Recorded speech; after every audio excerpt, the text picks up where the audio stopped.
Hello, can anybody hear me out there? Welcome, one, welcome all. Thank you, Bellathar, for kicking it off with a beautiful 11-month streak. That's 17 months in total. 1 month away from the new badge, so hype for that.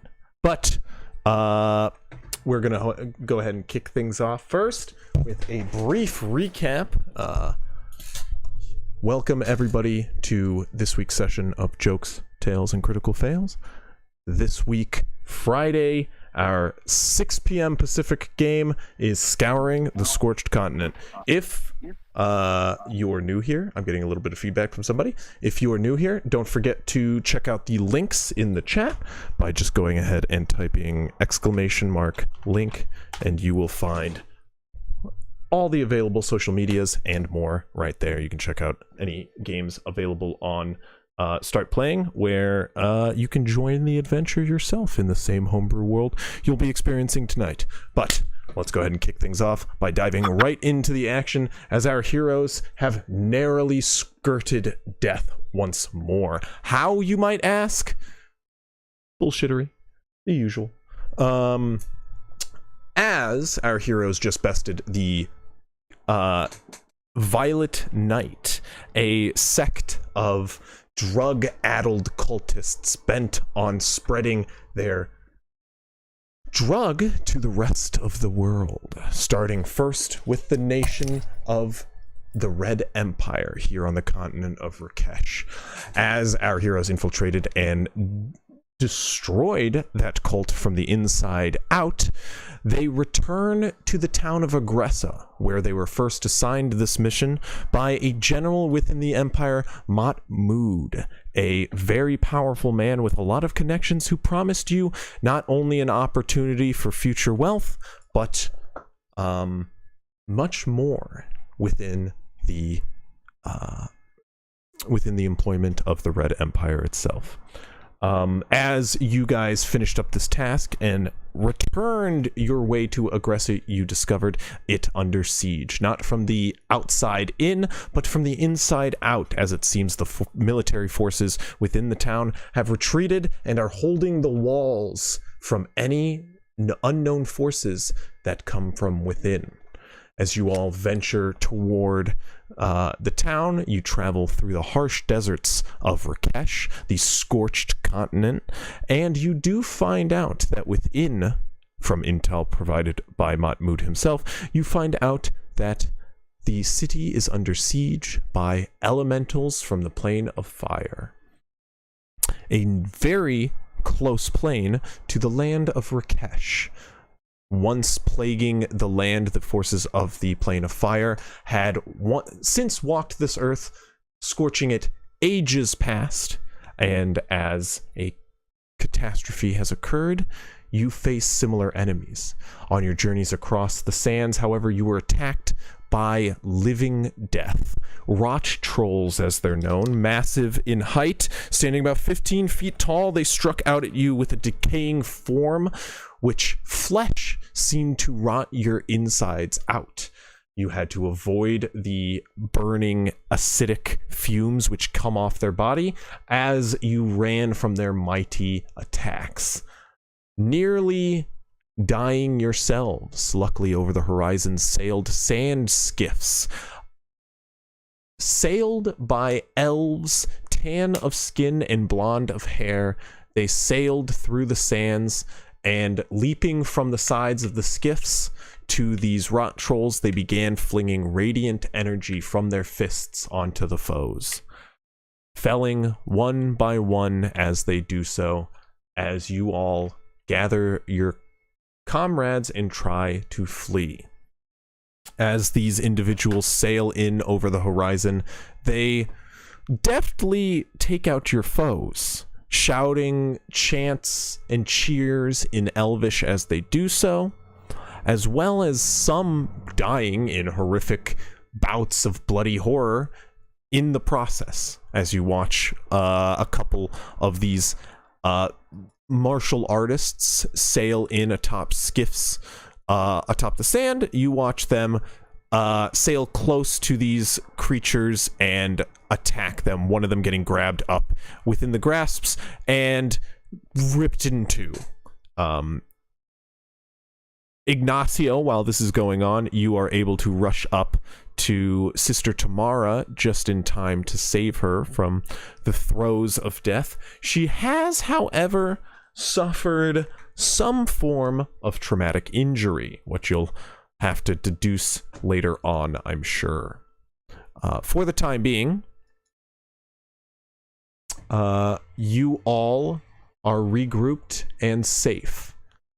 But momentarily, for the time, what are you doing as these elves begin to dispatch these trolls one by one?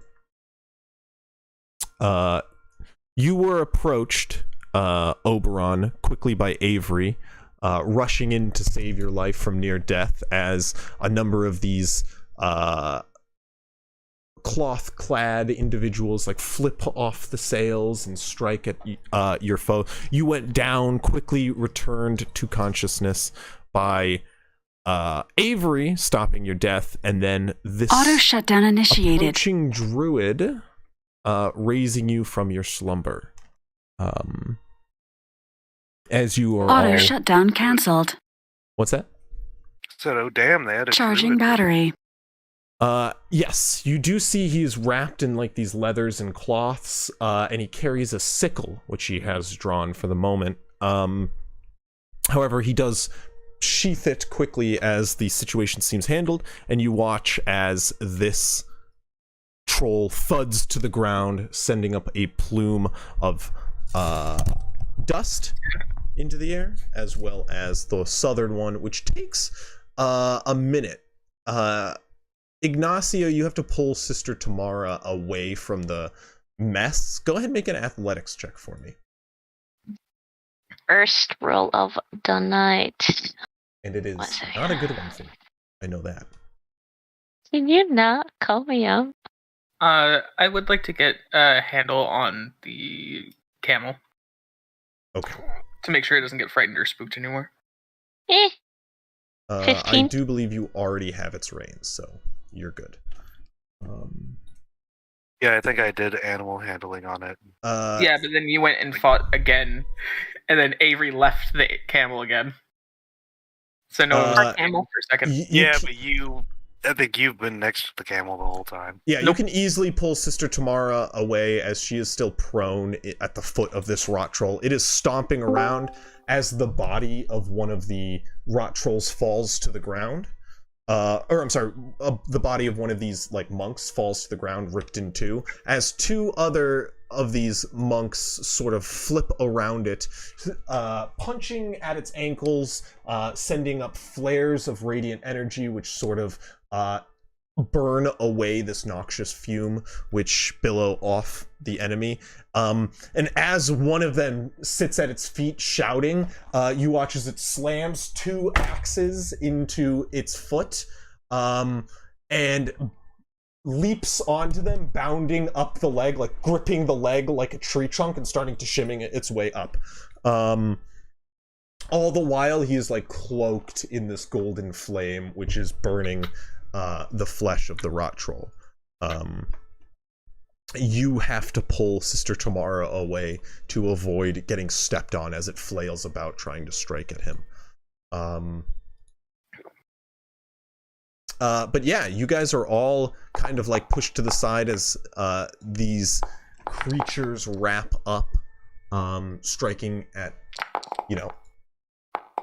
these elves which have come to help you.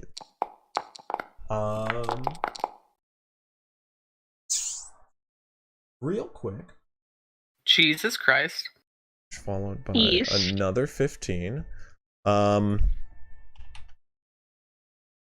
What is 20 damage followed by another 15, but this individual seems quite tough as he's just tanking a number of hits, swatted at it. This rot troll is swinging at its knees currently, trying to get this this rather short, actually, elf off of its legs. It is currently just like smashing at it over and over. the Sun Elves at its side are just like bashing at it with a number of flurry of blows, and as they are distracted, the three of them can bring down this beast in another plume of attacks. The battle quickly comes to an end. Feel dead now? They are all dead. What is everybody's action as the combat comes to a close? You guys are kind of narrowly rescued from the So I know they grips of came these in. monsters. Yeah, I know they came in as friends, but do I know any like history of them? Like just like how they're here, what they do. All of you can make a history Yep, check, kids. sure. Except actually even Oberon, why not? What? I'm sorry, I missed it. I said What was that? everybody can make a history check for me. For these. Yes, history or religion, one of the two. I don't So- know anything. Just so you know, I did give aid to Oberon with Oh. my subscription. Perfect. Oberon has aid for 30 Not minutes. aid. Your subscription gives an inspiration to somebody. I already I have have tier 3 though. inspiration. You did tier 3. Okay, you're right. My I bad. always do tier 3. That is true. For this exact reason. I get a D4. Right? Yes, you'll have. Oh wait, no. I'm sorry. Aid and inspiration. Yes, so you give an aid and inspiration for tier 3. Well, I think he gave inspiration to himself. Yeah, I just wanted to clarify. Cool. Is sand considered dust? That's a good point. But like,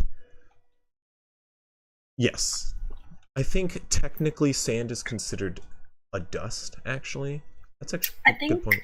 I just wanted to be a little shit. No, I mean, yeah, but this is a good question. Uh, 6 religion. Okay, no. Your stream is not lined up Okay. for the bottom 3. Oh shoot. Oh right, because Hoff's joined. Thank you. Hello, Hoff. I know you can't speak, but you could. I know you would say hello. He said hello. He texted. Hello. Don't text and drive. I don't He's think not he's yeah, working. I can. He's working. This is Hoff's thing. I'm not driving. That's a Conquest. 7. You roll for house? Bow show. You rolled for Hoff's? Is that what that Yeah, was? it's a 7 in total. Perfect. Awesome. All of you suck at this roll. We don't know that it's Actually, been a stressful I think we're all- situation. Like, We're all in single digits. Highest one is mine at 8. None of you have ever heard of these individuals before, as they sail in to rescue you all. What you are able to notice is a couple simple factors. Most of these individuals are elves, except Ignacio, you notice clear as day as you see this individual here. He is a half-elf. Interesting. There are in the group up here, there is one human as well. so metal. So I wanna pull out my. I'm pretty sure it's a talisman.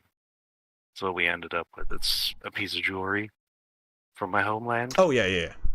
and it has inscribed on it from the monastery the elven words for understanding and acceptance. hmm And as I'm showing them, I want to speak. Brothers from a fellow monastery, we need help getting back to Agressa. Would you guys be able to give us transportation? There's the town is under siege at the moment. The druid who approaches you and is currently like got his mask, his face covered, examining the body of the dead rot troll. He takes a step back, and he turns to you and goes, Kind of giving a little bow also. he clasps his hands and bows towards you as well. He goes, "It is a pleasure to meet you, brother, but unfortunately, we are not welcome in the town of Aggressa. We would be quick to offer aid if they saw us as equals, but we are outcasts, and for that, we can offer no such aid." I will walk up, camel in tow, and just reminding Avery of going, Sister Tamara does not look well. So we may want to take care of her as soon as possible. Oh. And for y'all... No, I'm bringing her. Yeah. If y'all can at least guide us safely through this part of the desert, that would be as much aid as what we would need. We don't need you to actually go towards, into Aggressa with us. He goes, You have injured. I will take all of you, should you be interested, we can take you all back to our oasis for the time. There you can heal up, and we may see fit to take you on ways to Aggressa. Haas also ask, why do they not accept you or consider you as equals?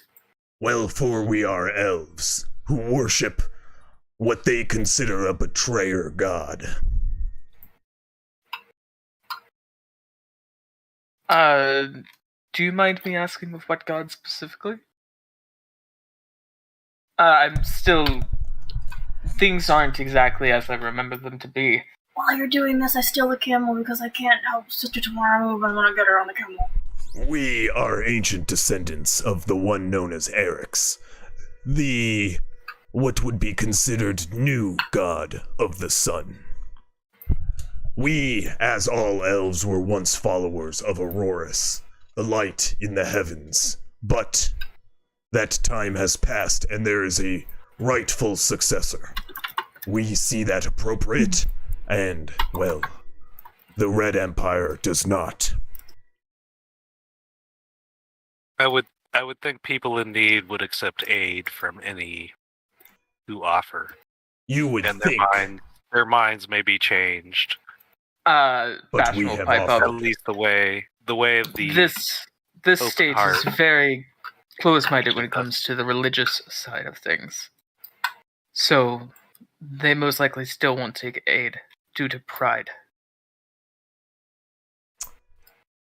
Your metal friend is right. Okay. I am sorry. You are not familiar with the customs of these land, and they have cast out us of the elven blood. Your child friend may understand. I come back with Tamara on the camel. And honestly, over there now? I'm so confused. You go ahead and make a Oberon, you've traveled these lands a bit. Go ahead and make a okay, everybody stop moving around. Is the screen moving around? Give me Tamara. I'm moving her. Yes. Oh my gosh, she's making a blood trail on the yes. map. That's she's so just awful. dripping blood off of the camel. Okay, my cool. God. Now that everyone's in one spot, I'll just heal everyone at once. Thanks. Well, no, they said that they would heal us. Yeah, but we need to go to the city and they want us to rest. I'm aware. But we need to go to the city. Like, toot sweet. If they could just lead us there, then obviously... I want to learn about them, but I also want to go save Aggressa. Aggressa should be fine. Mahmoud has proven that he is a capable leader.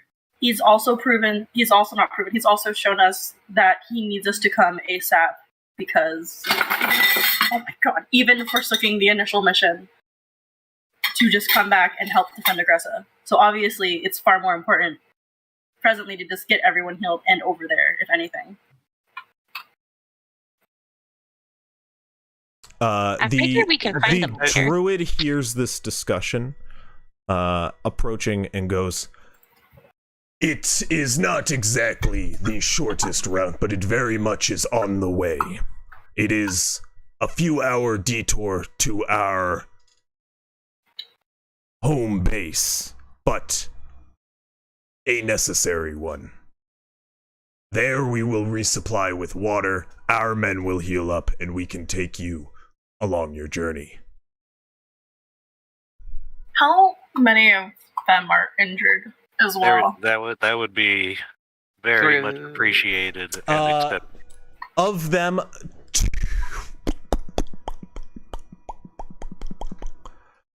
there are 2 dead. I can't fix that. One injured at the bottom. And 3 injured. As well, and that is not counting the leader, who, after wrapping up work on this, like, lower beast, does start heading toward you all. And you can see this half-elf, I think I already indicated this to you, Ignacio, before the end of the last fight. The flames that lick off of him is very similar to the flames that each of these individuals punch with, which, while they look like they give off heat and they burst like flame, they are beams of light. Like, they are bright and gleaming. And not like the flames I have, but the flames, like, no. Maybe that's like light. As this guy was cloaked in flames, his flames were like golden. You looked at it through your arcane eye, and it is golden in your arcane eye, which means divine magic. I'll be like, that kind of looks like the stuff that Alberon, like, shoots out of his palm. No? The same. You're saying that out of context aloud. He walks, like, up as you guys are all having this conversation. You and his sun souls kind of, like, all intermixed. He walks up, hands up, and goes, strangers, welcome all to the settlers of the sacred sun. We are friends to all who accept us. My name is Throlin, the firebrand. No, the sun-touched. Did he correct himself, or was that you? It is his correction. B45, like, when he says flamebrand, like, nods, like, okay, that's a cool name. And then, like, nods even greater of being like, that's a much better name than Sun-touched. Avery, you can, at the mention of that, make a secondary history check. It would be nice to me. Is Throlin an elf? Throlin is a half-elf, it seems. He is elven, like his so he is ripped. He is broad-shouldered, he is chiseled, he's got like rock style pecs where they bulge outward, you know. He is stereotypical barbarian kind of build. Yeah, he very much is a barbarian. And I mean, he is lithe, he is short. He is maybe 5.5 feet tall, which, of course, for an elf is very short. Which that kind of immediately gives away his elven lineage. He's got like this gold, sort of like orangey gold beard which runs across his lower chin. He's got a chin strap, and he's completely bald atop his head. The chin strap one gives away his elven lineage, but also his height, and everything else about him looks pretty elven. Like he is beautiful. He's got like smooth, perfect tanned skin. Slightly pointed ears or rounded ears? Fairly pointed ears, but not like the full like reaching elven ears. And it's like the shit you would probably see if you like walked over while you're on watch, that if you can't just keep it always tucked away, like when you're like asleep. And can I discern his rank? His rank? Yeah, he's the leader. Go ahead and make an insight check. Master. While you're rolling, the question is that I was going to ask if I could do a secondary history check to know the extent of distaste towards the new gods. This like the specific new god. So Avery, when he says sun-touched, you have heard mention of the sun-touched. He is a prophet. He's a prophet. Okay, cool. He is a half-elven prophet who has come to this land, and you've heard mention of, like, whispers amongst elves. He is the child of an avatar of Eric's, supposedly. And he has returned to his people. After being away for a long time. And Oberon, with that insight check, you discern he is their prophet. As he like walks into the group and everyone around him puts their head down and does not look in his direction as he is glowing with that last remnants of sunlight upon his skin. Yeah, there's no doubt to you that this is their leader. The sun touched, and you can make with that history check. Sun touched is his title, his given title that his prophecy that he has written about has given him. He calls himself the Firebrand. But the sun touched is given to him by his actual clan. So you can kind of assume this is a more recent title that he's less attached to or accustomed to.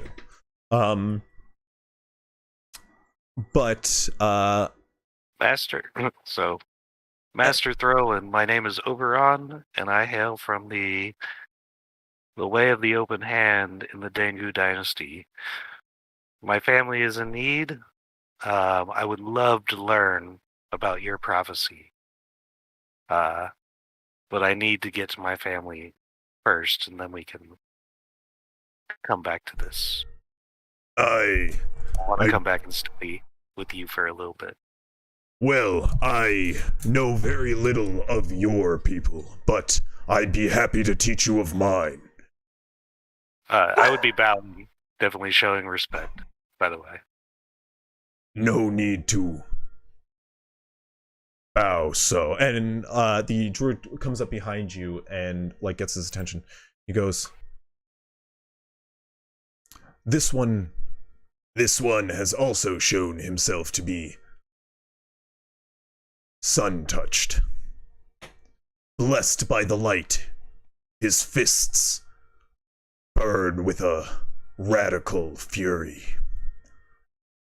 And Throlin nods with a big smile across his face, going, Right, well, then you are more than welcome among our people.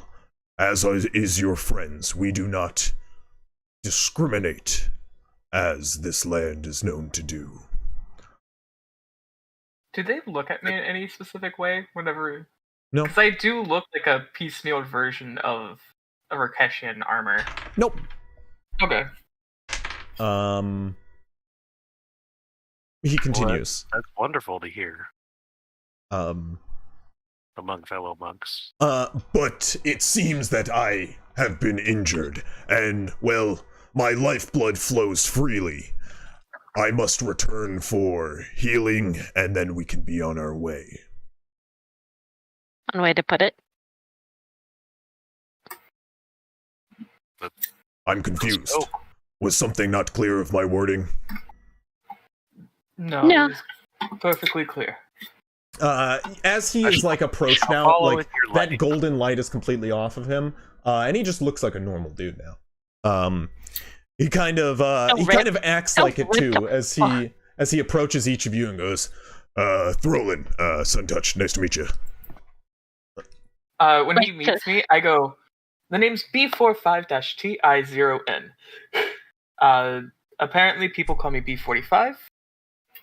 Nice to meet you. I'm not sure what you are, but it is a pleasure to meet you. I, too, have been called something new of late, and takes a while to get used to. But your new name is fitting. B45. He approaches you, Avery, and kind of squats and goes, the name is Throlin. I am the Sun Touched. It's a pleasure to meet you. And he like goes in for an arm clasp, as he does for everybody. My arm goes up and over and like shakes his hand. And I'm like, I am Avery Aidon. The pleasure's mine, and I like shake it. I try to. I have small hands. You live in the Red Empire, then? In the town of Aggressa? For now I am stationed there. We are planning to aid them, and then hopefully travel to somewhere more accepting. Why do you aid a people who hate you, your kind, so? And I will switch to Elvish, and I'll be like, because presently they are my only means of getting back home. Where is home for you, little one? Ben Hasir? My people are a wandering people. We have no home but the desert.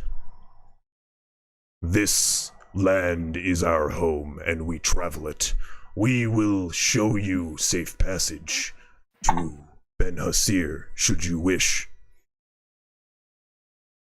It would be most appreciated. And then I'll switch back to common, but I have duty to go back to Aggressa and aid these people. He stands up. A hero's call. Noble. Respectable. I have heard the call of a hero many days in my past. It is what brought me home to my kin. I will not stand in your way, but I will aid it as I can. They will not have my people fight alongside or in their borders, but I can see you all aided. That would be most appreciated. Thank you, and I'll incline my head. At this time, all of the ships, the sand skiffs as they're called, are brought around to you all, pulled up, skirting the hills of the nearby dunes, with one to two of the nearby elves riding and manning them as they see fit. You can see a bunch of flesh stored within pots, now capped with corks, being stuffed in from the rot giants left behind. May I ask, what is y'all's plan with the rot giant's flesh? They make for magnificent explosives, which fill the sky with a light worthy of Eric's praise. Understood. That tracks. Do these ships look like they can house the camel? They will. Throlin will say, "You can ride with us. One of my men will ride your steed." Following suit. Oh. Okay then. And then I'll pass the reins over. He gestures to the elves in a language none of you, or in hand symbols none of you know. It's DSL? It is Thieves' DSL? Camp. It is Thieves' Cant. Which I thought it was Elven Sign Language. Like, I thought that would have been great. I was like, no, yeah, DSL. It is in fact Thieves' Cant, but none of you recognize it as such. So, I mean, fuck, dude. For now. If he's beaming with the light, he's a high-ass level. That's for sure. Also, I'm turning into a Hoff situation where I'm listening and muted, and then we'll eventually be AFK. Okay. Okay.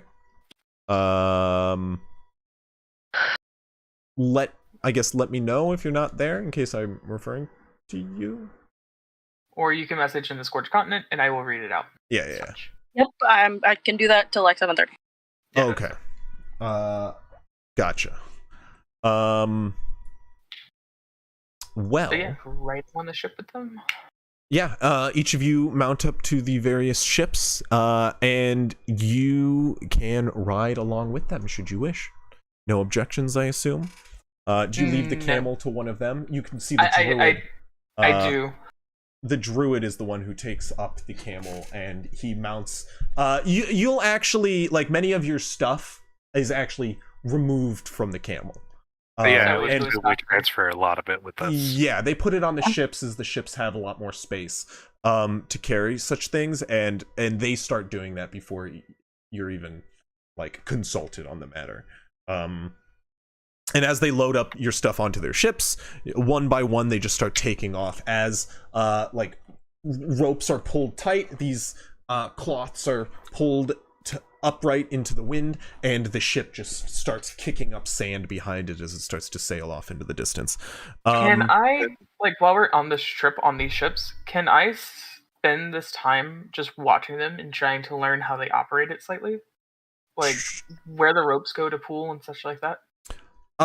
Sure. Make a, I mean, yeah, I'm not even gonna allow a check. There's not much time to take it in. I mean, it's pretty simple is all I'm gonna say. It is easily recognizable as the same way most sails work. There is like a boom which sits at the top of the skiff, so when the thing tilts in one direction, one of the like beams of the catamaran kind of style ship tilts up to counterweight as the boom goes like parallel with the sand and starts to, like, the tip of the boom will sometimes dip into the sand on the other side and kick up this stream behind it as it reaches top speed. You guys don't get up to that speed. In fact, they kind of like seem to like ease up on the speed itself. Okay, perfect. Yeah, she's stable. It's more so the lingering effect she has upon her, which is not great. She, with your 22 medicine check, Avery, she seems to have a discoloration upon her skin to where a large bite was put into her flesh. It seems to drain all the color out of her rather tanned skin, like tan, dark brown skin, is now like dark white and gray. Dark white. Like a gray color. Ashen. An ashen gray, yeah. Spots on their like flesh around it. But you cannot get rid of it. This sort of like discoloration around the wound. Heal the wound, and like make the bite absolutely vanish, but there are still a little bit of like indents where the bite marks were, and the entire discoloration around her abdomen and rib remains. She just has a section of ashen flesh now, and there's nothing you can do to get rid of it. It does not seem to have any adverse effects, however. The section of skin, however, is permanently dead.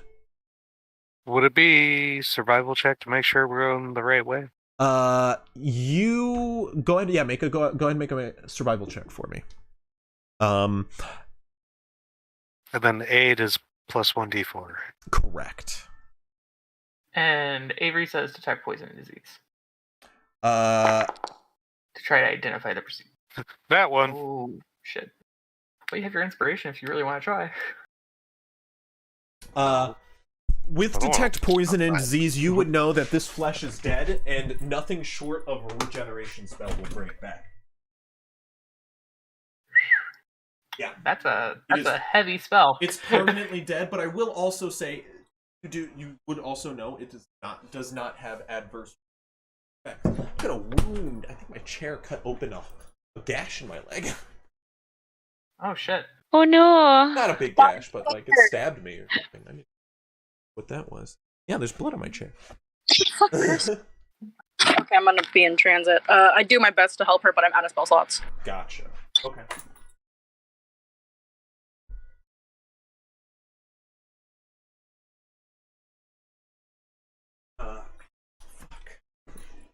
It's fresh.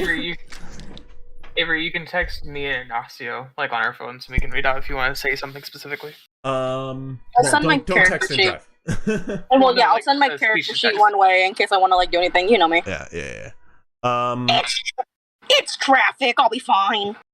But you guys are sailing. The wind through your hair, Oberon. It's very easy to see where Aggressa is, and while it is south of you currently, you guys are headed southwest at the moment. Not in the opposite direction, but not directly toward Aggressa at the moment. You guys are heading more. They did say it was out of the way, so. Yeah, it maybe adds a couple of hours. These skiffs are quick though, and you see that the only thing slowing down this travel is the camel, which has to run at top speeds behind, guided and assisted by the druid who seems to ride it. You can see atop the camel, the druid sits cross-legged in a state of meditation. Like absolutely being like bounded jostled up and down and jostled by the camel, however completely unaffected. Sorry, I'm on that like wordsmith game from last night. Expert. How fast are these skiffs? They move 80 feet or I'm sorry, no. They move 120 feet around. Holy shit. They can at top speed. That's expert sailing. 120 and fast as fuck, boy. Miles per hour. Per 80 miles per hour. Oh, twice as fast as camel. Okay. They can move, and they are like, that makes sense. And they are like, clearly not going at top speed, as you can see, like the bend that your skiff is currently taking could dip even further closer to the sand, but you guys course with the wind through your hair. It's buffeting at your backs as you guys have peak speed. It does also, the speed depends on the wind. As the other day, like you guys couldn't push against the wind. If the wind is not in their favor, they can't move. Just like the mechanics back when we used to play the pirate campaign. You guys, it takes maybe an hour or so before you start to see a crafted tower off in the distance. As you approach, you can see it is a singular pole strapped together, maybe 6 different massive logs strapped together and lashed at different ends on top of each other, with a net thrown atop it. And there, like sacked in the netting that is atop this pole, you can see a white cloth-clad elf that stands up, sees you guys approach, and then deftly slides down the singular pole to the bottom. As a number of Sun Elves start to move to the outskirts of this like rocky outcropping as your skiffs approach. After another about like... Are we on the same skiff as Thrillin or no? You could be if you would choose to. Thrillin a question. Yeah. What do you guys talk about on the journey? You are able to shout over the winds as you travel. Well, I want to offer him some ale. He takes it in faster than you could. The dwarven ale. Okay, yeah. He takes it and downs it without a second glance. After like swishing it around in his mouth, he like you can see him in thought, swallows it, and he goes, "Dwarven make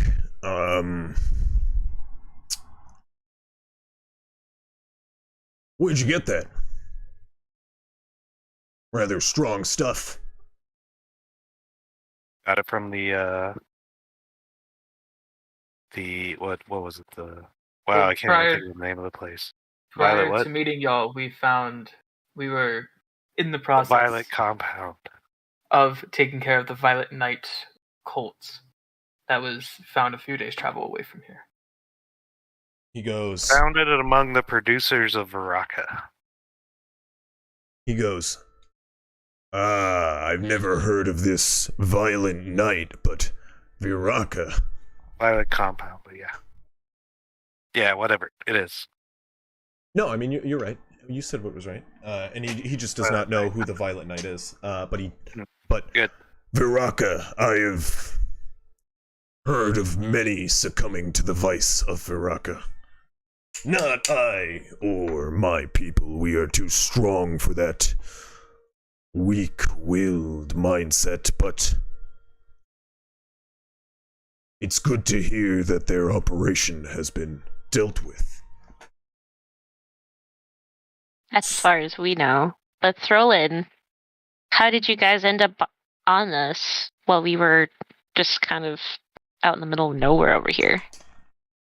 I mean, fortunate that you were. You guys actually, I'm gonna down the ale also. Fume chimes in at this moment and goes, You guys were at Aggressa. We were staying there for some time. We're welcome within the city and towns around, but also not, as your small friend can, I'm sure, understand. The government of the Red Empire will not be seen working with us. The people have different views, but the institutions of this land, well, they're steeped in tradition. I know the man Matmud, who is in charge of the defense of Aggressa at the moment. I believe he wishes my aid, but cannot accept it.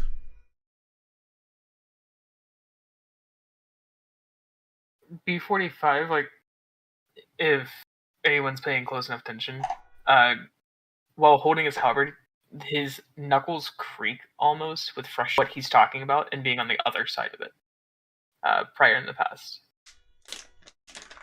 Of the very strict code that they have with religious politics of Rakesh. Interest.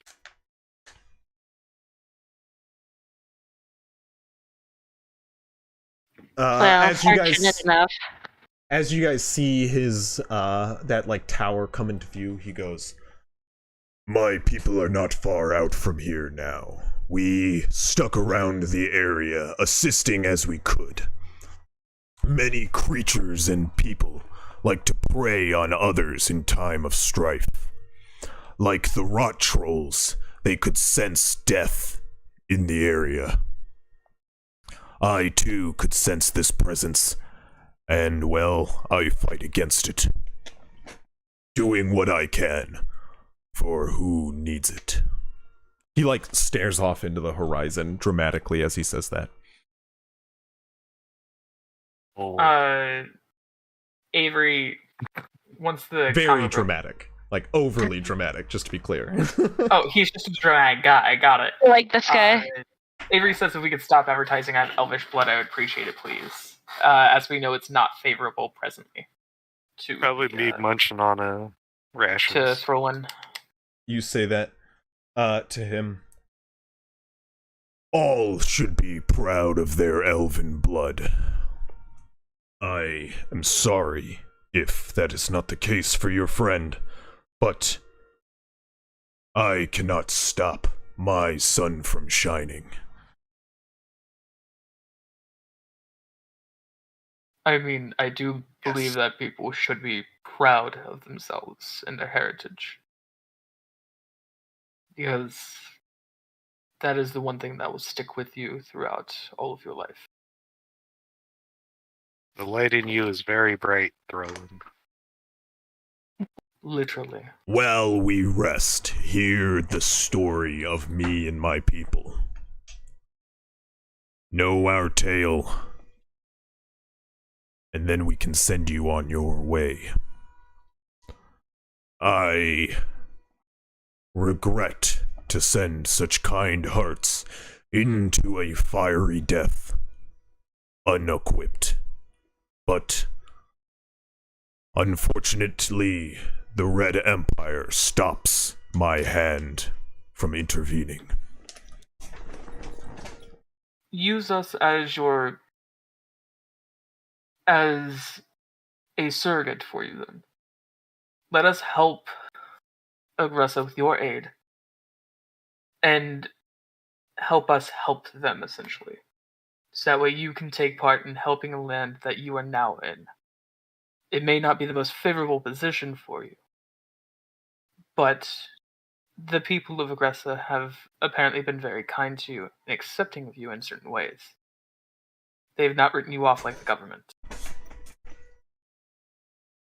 Should you wish to find aid for your people, I will assist.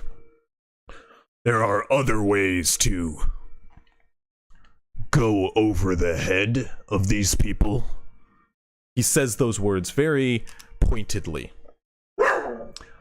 Can I do an insight check to figure out exactly what you mean? It's not going to get you anywhere. Okay. Bailey, come here. There are also others we can seek aid from. Others that the people of the Red Empire show a bit more reverence.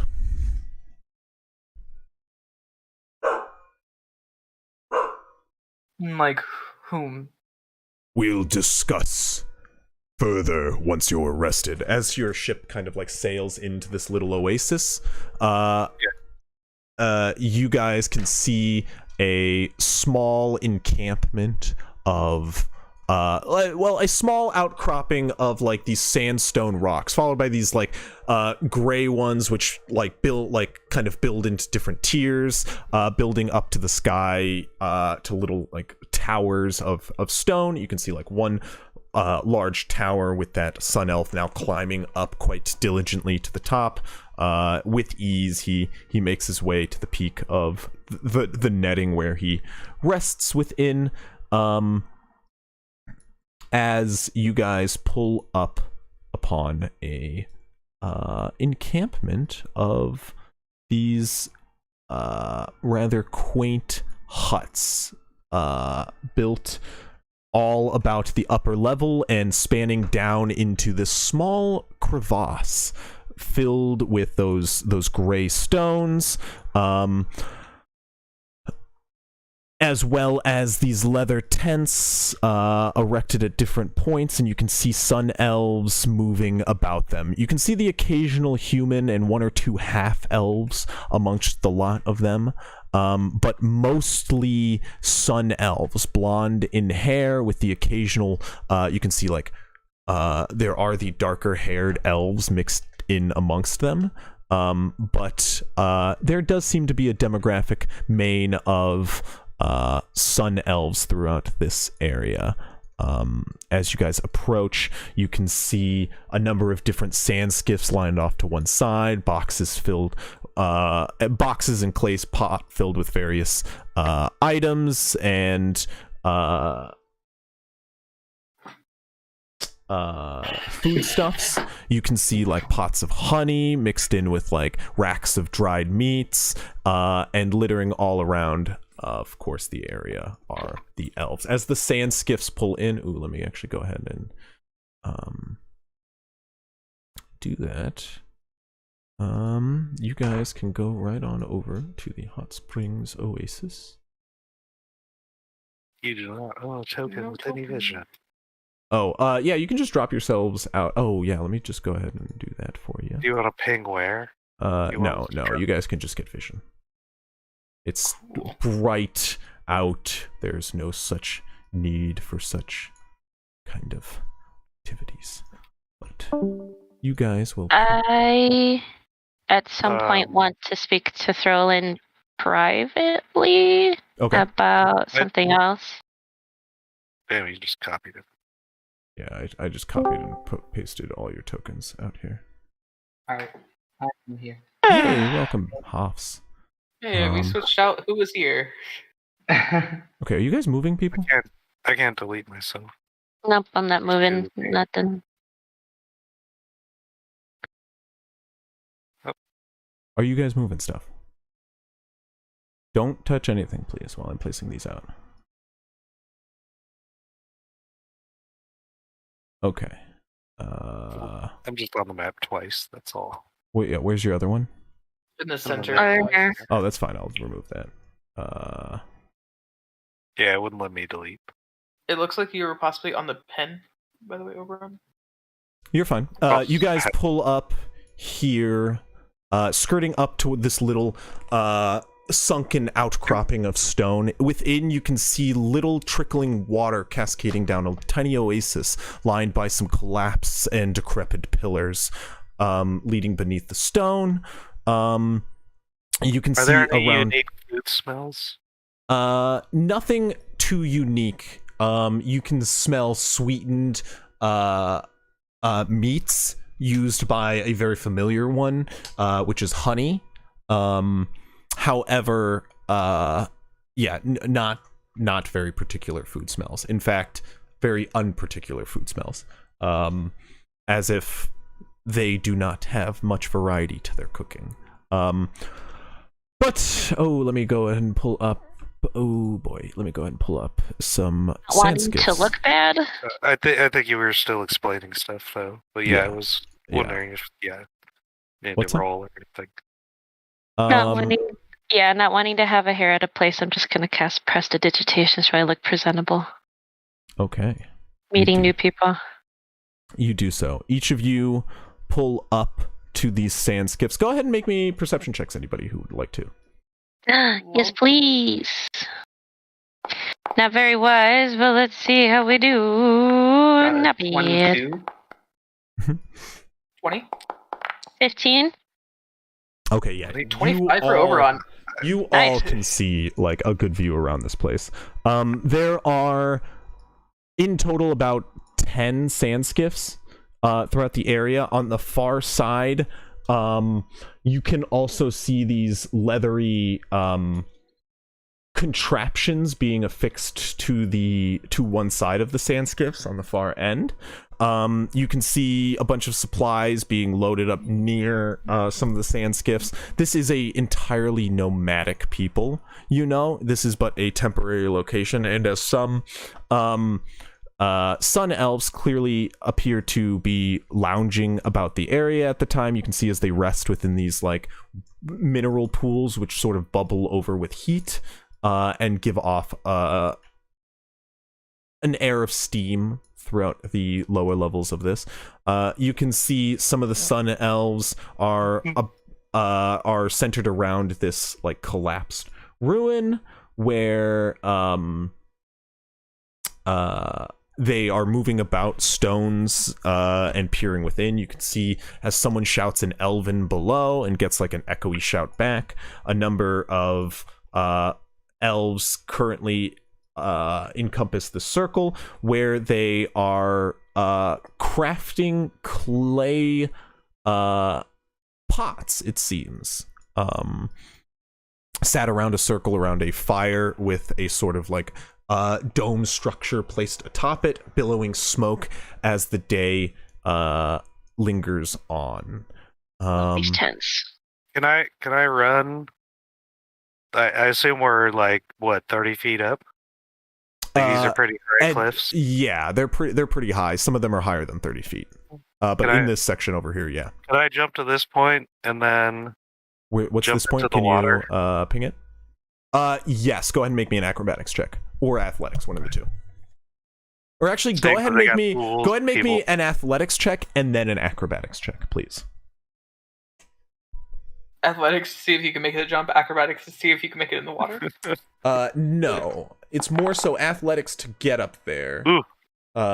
Acrobatics to do the jump. Oof, those are bad rolls. Oof, They are bad indeed. We're gonna go toppling. And you go springing like to some of the stones, which start to give way, and you kind of like balance to keep yourself on, and then you start to like climb yourself up slower and slower. You pull yourself up to the top, pushing yourself over the ledge, and then you take a few steps back and spring outward, meaning to do a full somersault over like feet overhead into the pool, but stopping halfway in the middle of the turn and going for a full belly flop into the center of the pool. A couple of elves sit currently lounging within, and as you splash into the center of the pool, you like create this huge like reservoir of like lifted out water, and it splashes into the air and starts to fall on the surrounding elves, who like look on in confusion as you just appeared out of nowhere. And as they sit stunned for a moment, both of them let out "Awesome! That was fucking sick!" as he like looks over the pool. "Are you all right?" I start clapping. Oh, Baran always knowing how to make an entrance for himself. Love this guy. That You was see horrible, Bastion, like, but having- hilarious. Bastion is like just like he like starts and then like second guesses himself. Like, no, never mind. Like I'll put my starts, hand like, on- trying to do the same thing. Oh, I It's guess, like, no, that's not good. Different charge.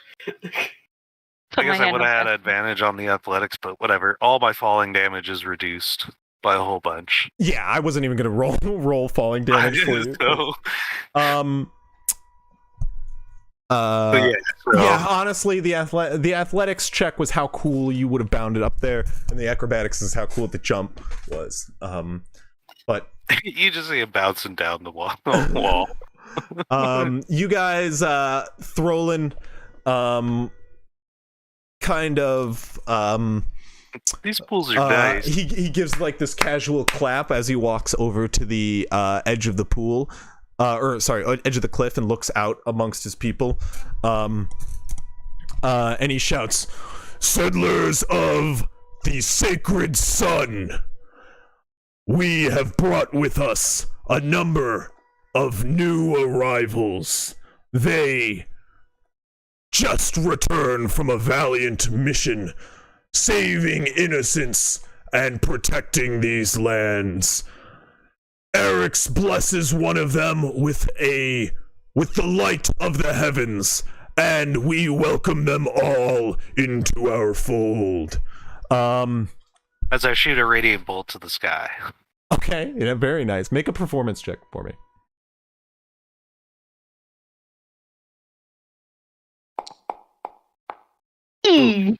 Why? It's still a 5. But... You fire off the radiant bolt, and as you stand out of the water to do so, sorry, I need a second for this. As you stand out of the water to do so, your feet slip on some of the rocks that litter the ground, the usually covered in water, the slippery stones that make up the bottom of this pool. As you've vacated most of the water from within and it slowly begins to refill, you stand up and slip, your leg kicking up into the air, and the bolt of radiant energy still flying within the air and exploding as you do so. But as you do, you kick your feet up into the air and do the sudden splash back into the ground, which sends another secondary splash into the air as the water begins to refill, and you vacate it soon after. Throlin just a silence rings out amongst the canyon as Throlin looks downward and goes, "Right, well, as I was saying, touched by the son of Eric's himself, welcomed into the fold." Everybody lets out a cheer and goes, "Let the light," in Elven, which I don't know if anybody besides Avery understands. It just says, "Let the light of Eric's shine on." They all shout in Elvish in unison, praising the new god in the heavens above. As as they do, like as this first cheer, this praise to Eric's lets out, a second like hoorah rings out as a secondary cheer is let out. And as a sort of like stomping is echoed amongst the stone, just a simple ooh hoorah, ooh hoorah, ooh hoorah echoes out around, and what turns into a simple prayer to the god above turns into like a rambunctious chanting amongst this like quarry. You can see like the water of the little baths start to shake, and the stones even start to cascade down as like each of these elves start to like stomp their feet and shout amongst the desert. As Throlin puts his hands down, it sort of stills, and then he turns back to you all. He sits down at like on the edge of a box, pulls out a thing of elven wine, and passes it around. As he sits, he'll gesture to all of you. Please relax as you see fit. We can soothe our bones in the mineral baths below, or if you're interested, just share a drink as you all rest. For now, what questions have you for I? You mentioned something earlier about other people that could aid. I said nothing of people. I'm gonna climb back up. Okay. After. He hands you a bottle of like this like So that- blood red wine. Circle. He gives you like it's a citrusy elven wine. Anybody who takes any of it, that is not delicious like most elven wines are, but it's strong, more like a dwarven ale. But many Ignacio greatly appreciates the drink after everything that happened. This bottle is not labeled. It in fact looks homemade, like these elves maybe make it. Oh, so it's Elvish Is this moonshine, unique to essentially. your Oh, it's moonshine, your guys. tribe What'd you say? here? Is this drink unique to your tribe here? This is a brew that we specialize in and make once a year. I appreciate the alcohol content. It also fights off the heat like, well, nothing else. It is like a citrusy, refreshing wine, and as you do drink on it, you're not. Cheers. You do get assistance on Constitution checks made in the desert. Oh, fucking neat. That's cool. It is a refreshing wine, but it is also strong. And he hands it out to you. Takes a huge swig himself, and says, So, what questions he addresses yours, Bastion. He goes, I said nothing of people when I was addressing aid. I said others who also would be willing to go over the general's head. In years past, many have sought aid to the masters of this desert. Beings of great power who roam these lands and claim it as their own. The deserts of Mirhan have been made claim by two. Could I do a history check? One by the name of Bulkarak, and one by the name of Galmiria. Both claim rulership of this land, and both are difficult to bargain with, let alone call on for aid. now you can make a history check. Okay. Yeah, it was just to see if I knew anything. Yes, you can now. With them, yeah. Clarifying question real quick. Yes. That's all right. What category did their god fall in that they say they worship? He is a new god. He is the god Eric's. Hoffs, you know, they are. This is one of the gods the Holy Kingdom worships, which is Red Empire's greatest enemy. This is one of the 5. Of all the new gods, probably the worst sect of the new gods to worship. In the Red Empire. Yes, the Red Empire specifically worships a sun god of their own. So Which is Auron or something? You had said it earlier. But... so that is okay. Yeah. This is a good point for Lord Dump. The gods of this world, there's the old and new. All of the new gods took a domain from the crafter of that domain, the old gods. Aurorus is the crafter of one of the heavens, as well as seen as the old god of the sun and light. Aurorus created the heavens. The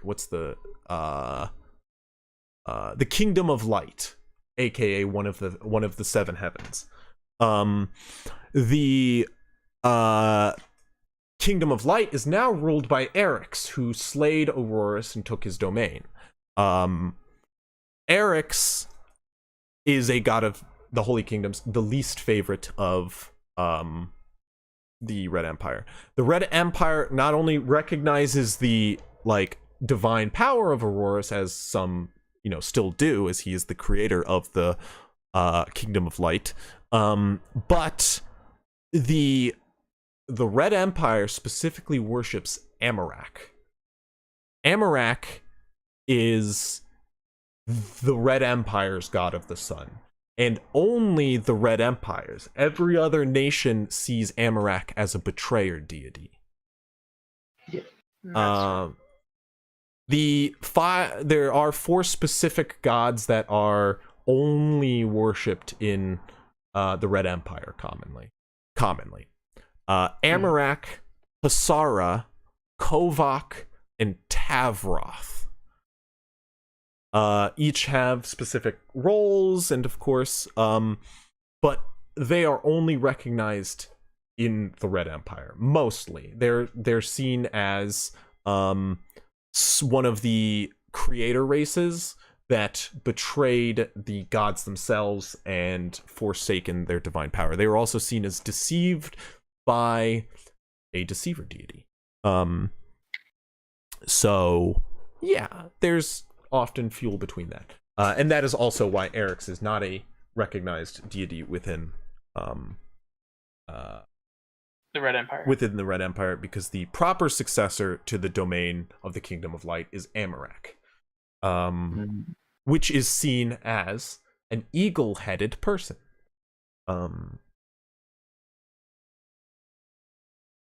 Okay. I wrote a 15 on my history check, by the way. This First game, if I remember anything about these names do not recognize. You do not recognize these names one bit. But they are quite clearly dragons' names. And I don't know if anybody else made a history check at that time, but you're welcome to.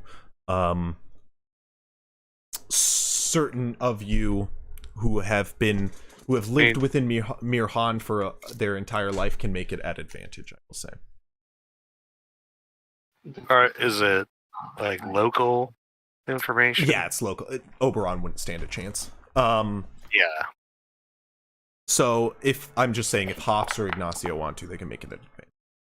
I can. Oh, okay. 1 second. Okay. Let me roll that again. I can help somebody. 21. Hops, you know these critters. They are the rulers of the Mirhan Desert. They live somewhere within this land, and they have terrorized / helped the lands in times past for generations. Kaldarak, I'm sorry, that's the wrong name. Bulkarak, the Looming Flame, is a red dragon. And Galmeria, the Setting Sun, is a copper dragon. Oh. I wonder if this guy's a dragon. Didn't we see a dragon when we were on our way towards the Violet Compound? You did. Oh shit! I'm glad I wasn't. I remembered that, but I was like, am I messing this up with like the pirate campaign and one of those dragons? I do believe it was copper though. It was flying so high to the sun, it was hard to see. But you did make out a metallic glint. Are there any other metallic dragons on that list? He shakes his besides head. copper? No. Okay. He goes, if you have seen a glint of metal in the sun upon flapping wings, then it is most likely Galmeria you saw. She has lived in this desert as long as her opponent, Bulkarak, and she is said to help those who ask in times of need. Okay. So, however, has Bulkarak. He has a price of his own, should you be willing to pay, but from my understanding, he can be reasonable. I will say, Hoffs, you do know a good portion about both. With a 21, actually go ahead and make Arcana check. This would be a separate Arcana check. I'll say at advantage specifically because of that history check. Okay. This is what you get. It pays off to be the sage. You are a sage, right? Yeah. Doesn't help when I roll a 5 and an 8. That's a 13. So you do know, about red dragons. I will say their usual thirst and vitriol tales have reached you. Copper dragons, you are not very versed in. Red dragons, you do know their desire for wealth often, as well as just vitriolic nature. They're very temperamental. Yep. All right.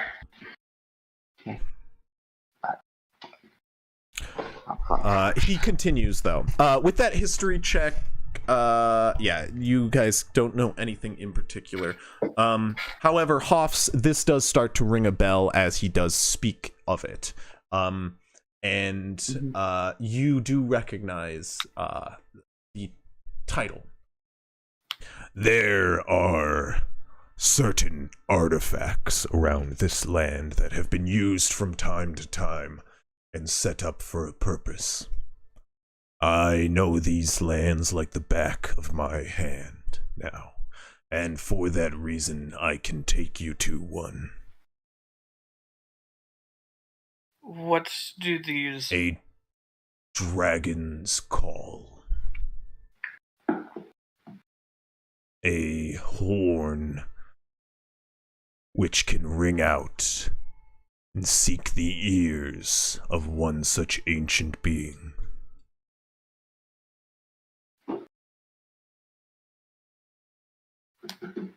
If you wish to have a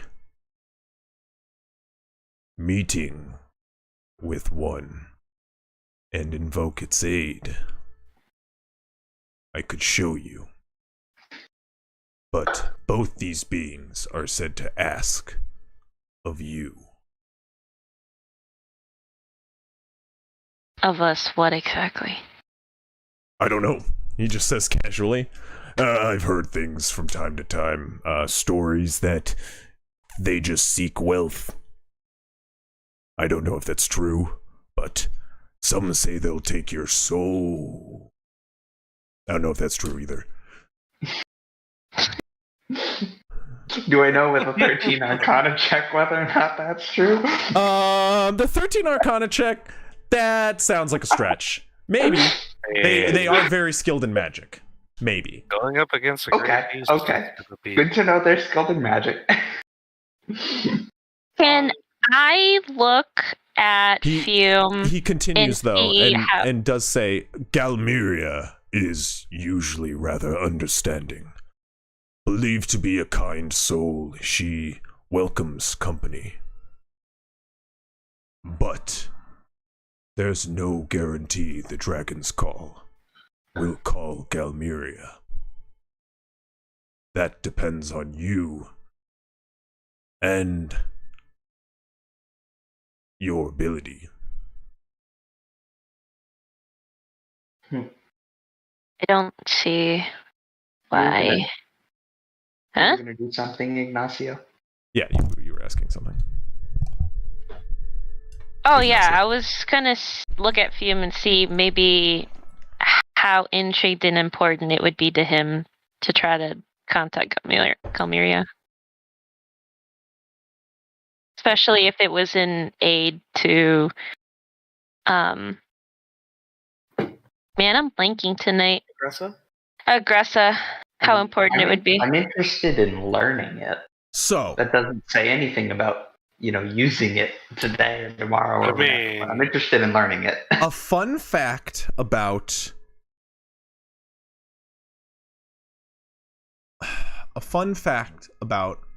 you is he worships a god named Seraph.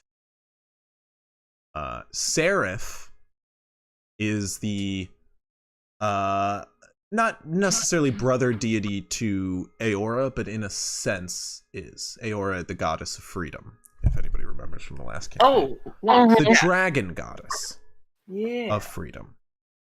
Seraph is the immortalized king of the dragons, as Aora is the queen. Seraph is the god of order, which, as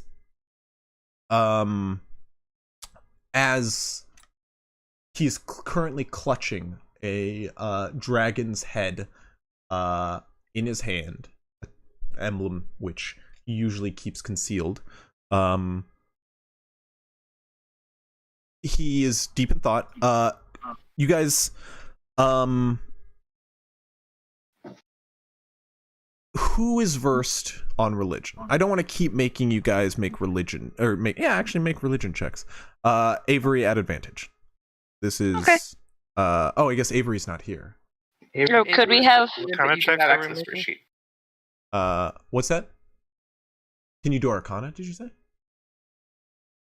Did somebody say something?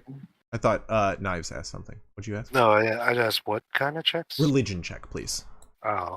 Do I need proficiency to make it? No, everybody can just make religion checks if you would Okay. know the story of Seraph. 16? Nice, Ignacio. 17. What the fuck? With the 14? Plus 3. Doesn't Not 20. Bastion. Sure. Yes, this one is Let's actually go. one you would know. This is a old 13. god, in a sense. The draconic deity isn't so this is the way I like to do these checks, if I haven't formally said, just for anybody listening in the stream and just going forward so it's established. The way I like to do these checks is this is a base. Somebody needs to do something to get this lore dump. You guys, I trust you all, especially you guys, to take with that information what you would know reasonably, depending on what you roll. So I'm going to give this information. 16 is not bad, Ignacio. 13 is not bad either, Hoffs. Like, you would know some of this information. Well, that's Arcana. His religion is 17. I'm sorry. Okay, well, yeah. Yeah. Then Hoffs you would even know. Then Oberon, for Oberon example. is 13. 12's not bad. 13. You have 13? Then even better. 8. Is not bad. You would still know some of this information too. You probably just wouldn't know all. Just use that to your discretion. But just for everybody's sake, Seraph is the copper dragon. His story is he became the immortalized king of the dragon, and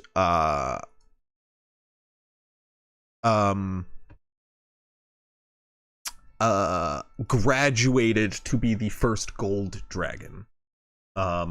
He was originally a copper dragon, and there was no gold dragon, but I'm sorry, I'm mixing up lores.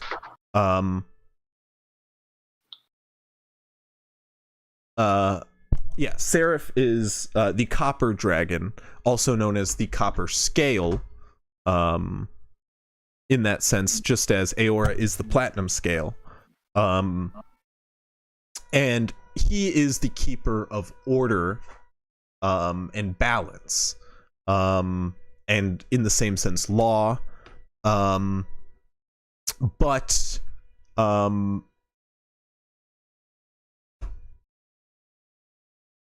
with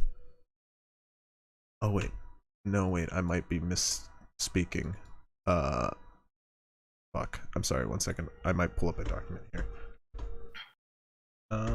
We get it, you have an extensive deity list. Yeah, I might be getting two wrong in the same pantheon. I haven't referenced the dragon pantheon in a while. Please hold. Will do. Well, what I will explain for a nat 20 history check, you know the story of the dragons, and that is that they freed themselves from the oppressive might of their creators, seizing the magics of the creation in the process. Specifically, they were created with the magic of creation. However, the deities, of course, are immortalized with that magic, while the the descendants of theirs are not. Okay, I was actually wrong.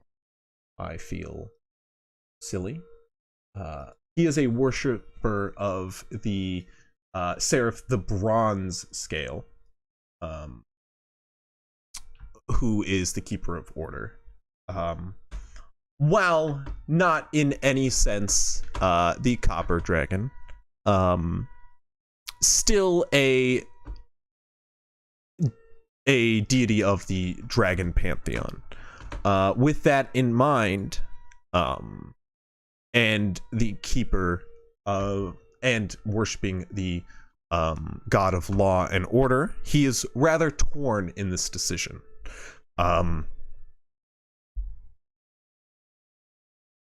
He speaks on this. Real quick, the lore of the dragons, however, is that the metallic dragons were, of course, the first and only dragons. They had the power of divine creation magics, and the first metallic dragons sacrificed this in order and themselves to free the rest. And those, of course, were Aora, Seraph, Dendraka, Beridar, and Koridlam. They created the pantheon of the divine dragons. Seraph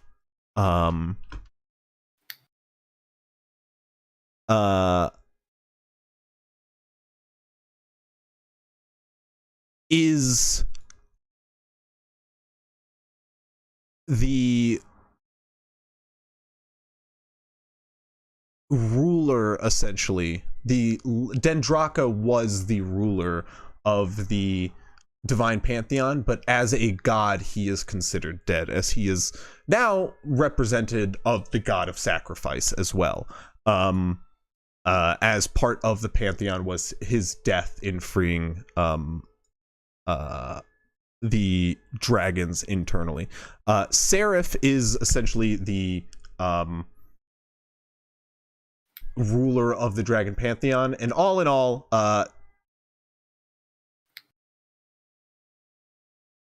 you could probably tell everybody here that Fume's main struggle is between selfishly wanting to see a dragon, 1, 2, dictating whether or not this is actually a way to keep order in the town he's trying to save. Fume speaks, and solemnly goes, I am willing to gamble everything on seeing that my family is safe. However, my religion is strictly against gambling. Well, let's not make it a gamble then. If they want wealth, we have wealth in spares. If they need a sacrifice, we will pay the sacrifice. At least I will. I will help you. You have helped us repeatedly. Let me help you at least save your city. And your family. Is this the way to save them? It'll be one way to try. It will give us better odds, at least. Throlin chimes in. There is another way that I was suggesting. And that was going over their head. And he, like, raises his eyebrows dramatically. Like, twice. Like, Or whose head, buddy? He gestures back across the clearing, where there are these, like, leather things being affixed to two of the sand skiffs. And upon, like, being pointed out, you kind of take a long look at it, and you can see as one of them is bringing around the skiff and pushing it out into or atop a dune into the center of the desert. It catches wind and the sail fills and it begins to sail off into the sand, as attached to a thick cord is pulled a elf strapped with leathery bat-like wings. No way. As it is lifted right up into the air and pulled along with the skiff off into the horizon. It just begins to sail in the wind behind the skiff, as the skiff is pulled as well, just skirting around the outside of this little oasis.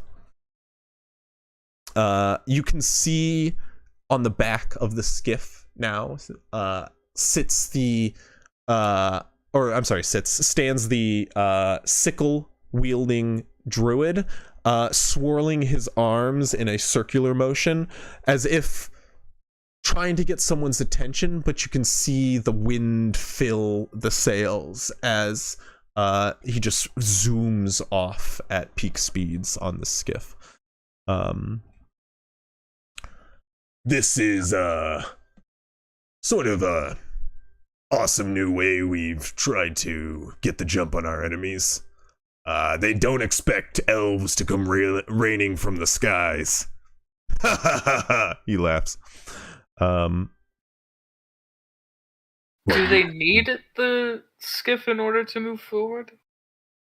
They need some sort of fast propulsion. It only makes sense. Maybe something that could run really fast. Or fly really fast. No, that's would crazy. Have used both of y'all. Dragon and y'all's new flying technology. Well, look, all I'm saying is if we go flying over the walls of that town, we're gonna have some answers to give after the fact. We say that the dragon brought you here. No, I mean, look, if you were to I'm pretty sure if we invoke that a dragon, we're not gonna need to do much. Both the lords of this desert, if you will, have a command over the plains of fire like no other. Their word will send what is attacking the town packing quicker than their breath.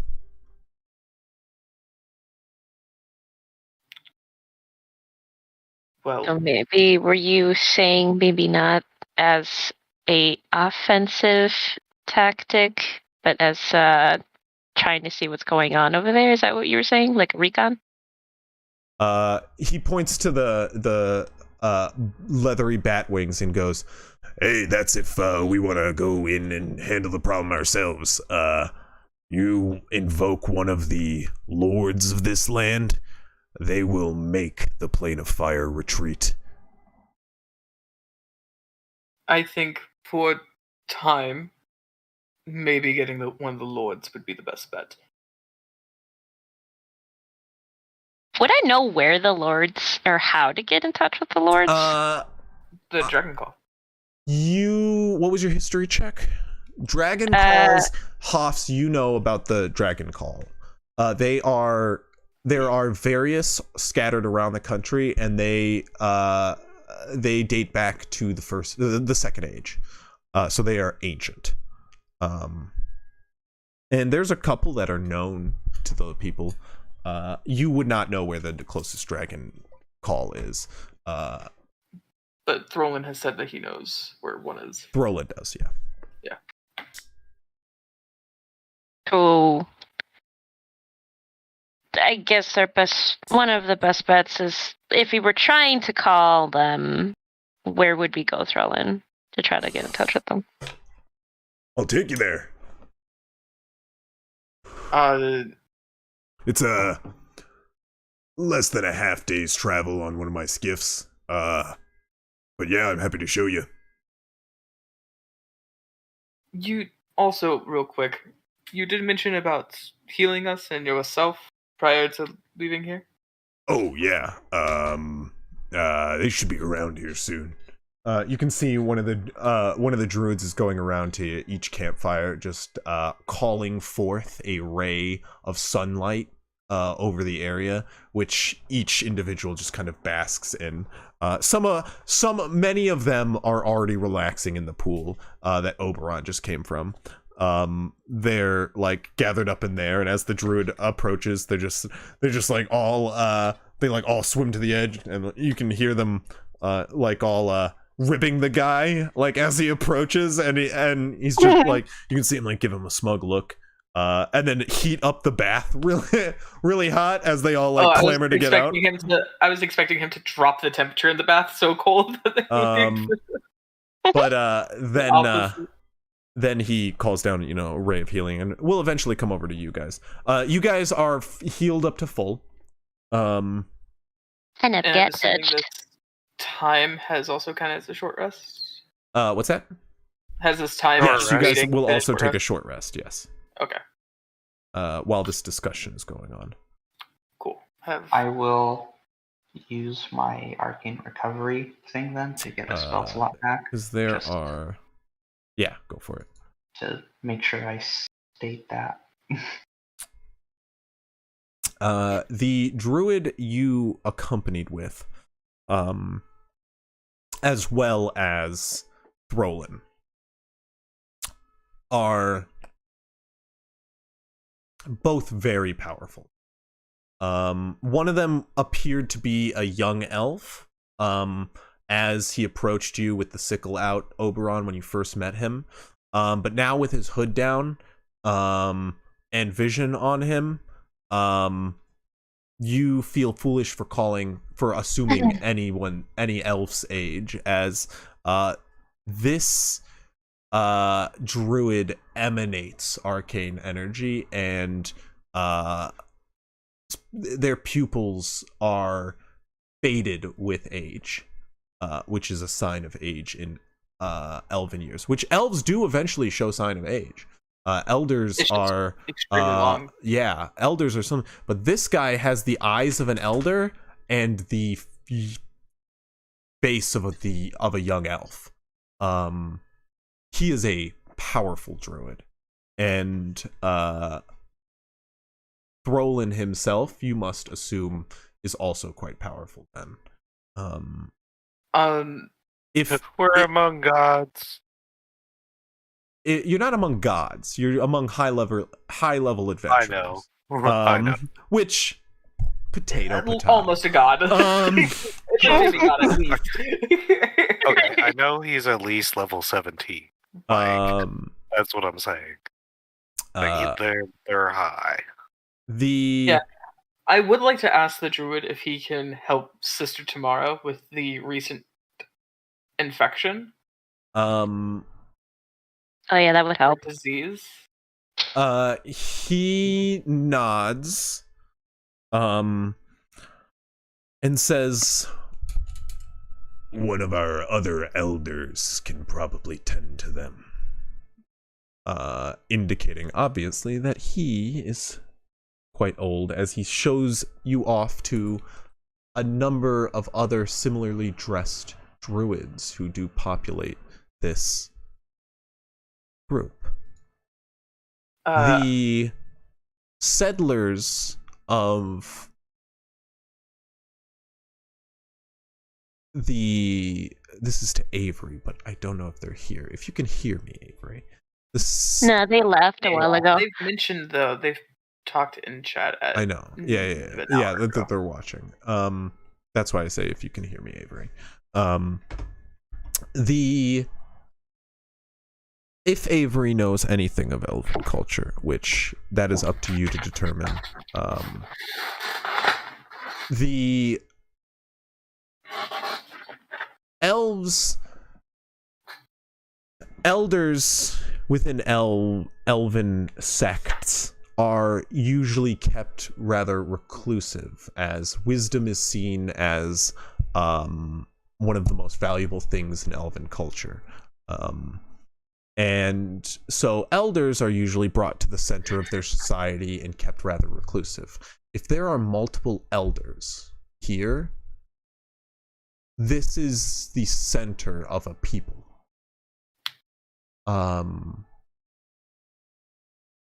Which Oberon, you know this. Sun Elves are rare. You actually I'm blanking on this, but you actually have some of the most extensive elven. I was blanking on this. You actually would have some of the most extensive elven lore. You grew up with elves. You spent quite a lot of time among. I wasn't quite sure. I was pretty sure they were elves. Yeah, various types of elves, particularly drow, but your monastery let in all types. All those seeking, a home found it amongst your monastery, and Sun Elves occasionally did come, but they were rare, because they are a shattered people. In Aelith, they are the most common, but elsewhere, not so much. And make a history check at advantage now, for the first time. Oberon only, of course. But yeah, I did blank on this. You would actually have some extensive knowledge on this, obviously, with your elven rune. Okay, you're still screwed by your lack of attention in school. But always. But you do remember hearing talk of the shattered people of the Sun Elves. And like your people, like your monastery that protects such a sacred artifact that they do, similarly, Sun Elves were said to once protect another one, on the continent that you're on. But there are elders here, so you don't know about that anymore. That does bring remnants back to your old knowledge of your monastery. Well, I definitely want to look into these people a lot more and learn from them. But I think aggressive is more important at the moment. Your monastery, just so you know, had a sect of elders. A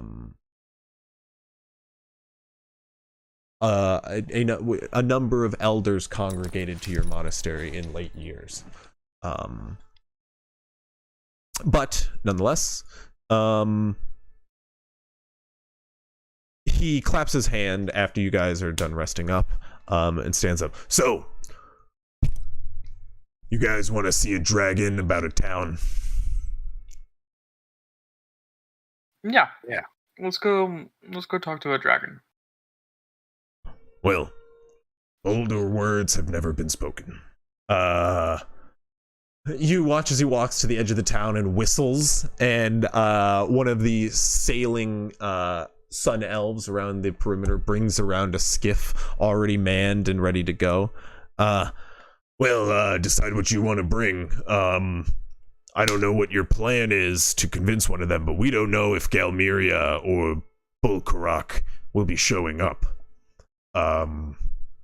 Is it so far that we cannot bring the camel? It does have most of our wealth just in case.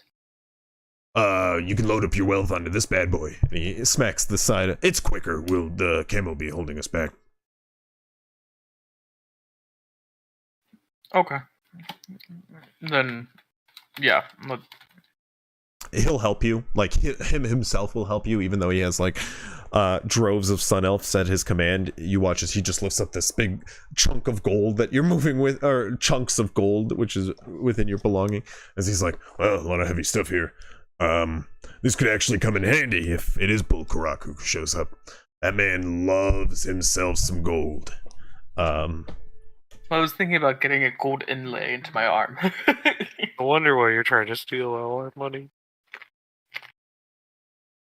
Me? I no. I'm saying that out of character. oh, Joke. he helps you load all this up, and he makes another hand gesture to everybody, and they set out.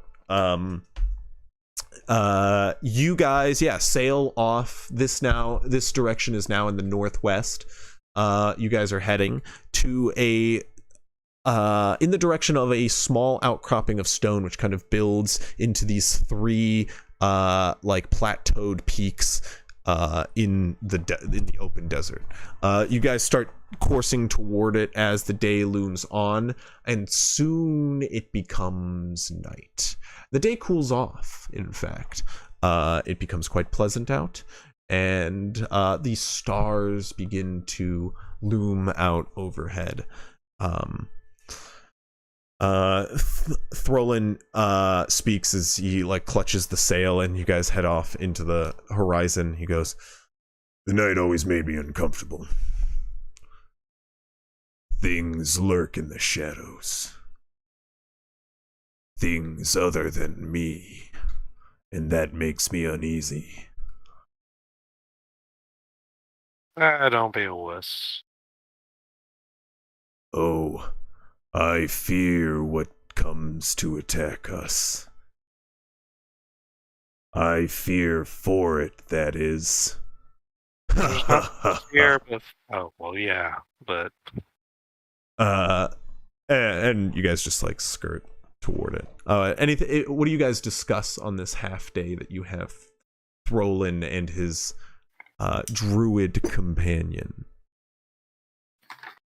Which none of you have asked his name. First of all, we'd like to go up to the druid and at least ask his name so that way we know. And just say, well, we've met your prophets, Throlin, but you seem to have been helping us quite a bit. If you don't mind me asking your name. Sorry. He goes, my name is Galen. It's nice to meet you. I am B45-TI0N. You may call me B45. I recognize your kind. I have spied your likes in my time of youth. Moving with the armies of the Red. If you don't mind me asking, about how long ago was that? Hundreds of years. Well, I can say that my likes, dismantled as it may be, has never saw battle or even went onto the field. No, So- I spotted you in my days as a scout. Traveling the last remaining forests which littered these lands. Protecting them as the hounds moved through, hunting their next target.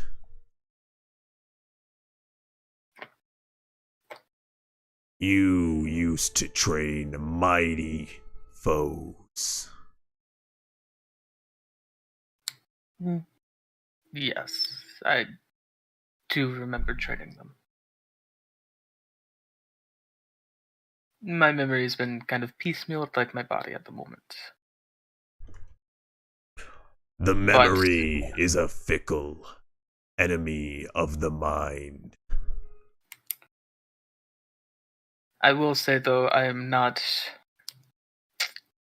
within the Red Empire's best favors. First, they did deactivate me quite some time ago.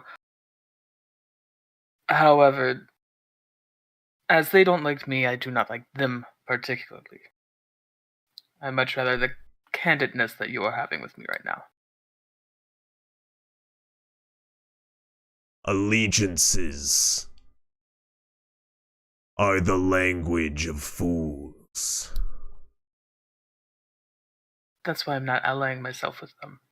They are tricks used by manipulators, and they are used to divide those who should be united. I have seen many fall to what we call allegiances. What matters only is what is right. And what is right is always complicated. That it is. But I can say that as of now, with newer mind and newer time, I have made my personal mission to make sure those who are disenfranchised and taken advantage of will get their say, and to fight against the oppression that they are facing. It is no more of what it was hundreds of years ago, at least for myself personally.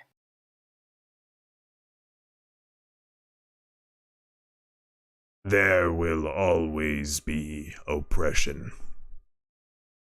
Life is the fight against it. Now, we are here. And he points just off the side of the boat, and you can see you guys skirt to the edge of a sandy mountainside. Let me go ahead and transfer you guys over to the next map. Break, That take was right cool to have a conversation with someone from that time.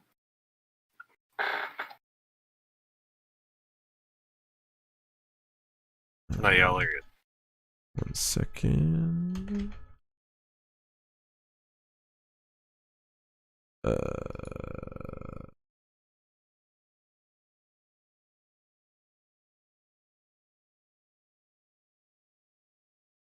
gotta update something on it. 1 moment, please.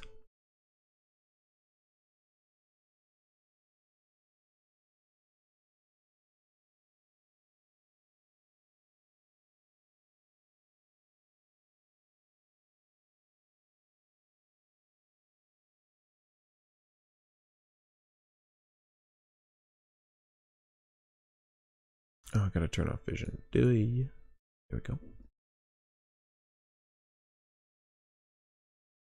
Okay, go. Oh wait, you guys can't see it yet. Mine's frozen. Correct. We're still on the Oasis. 1 second, mine's frozen.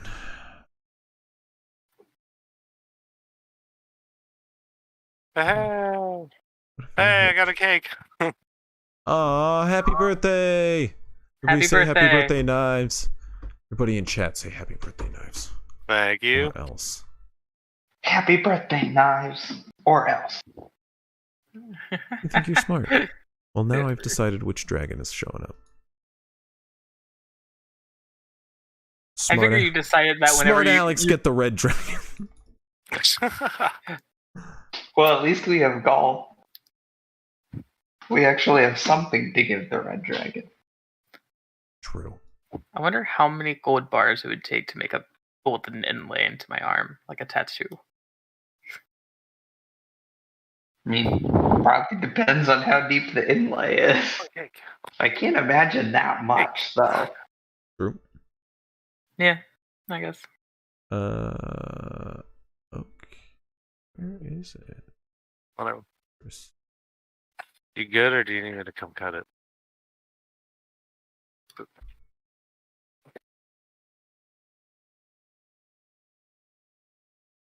Oh, because they're not alphabetized. I'm dumb. Are we back in Aggress? Oh wait, no, we're We're going to the dragon.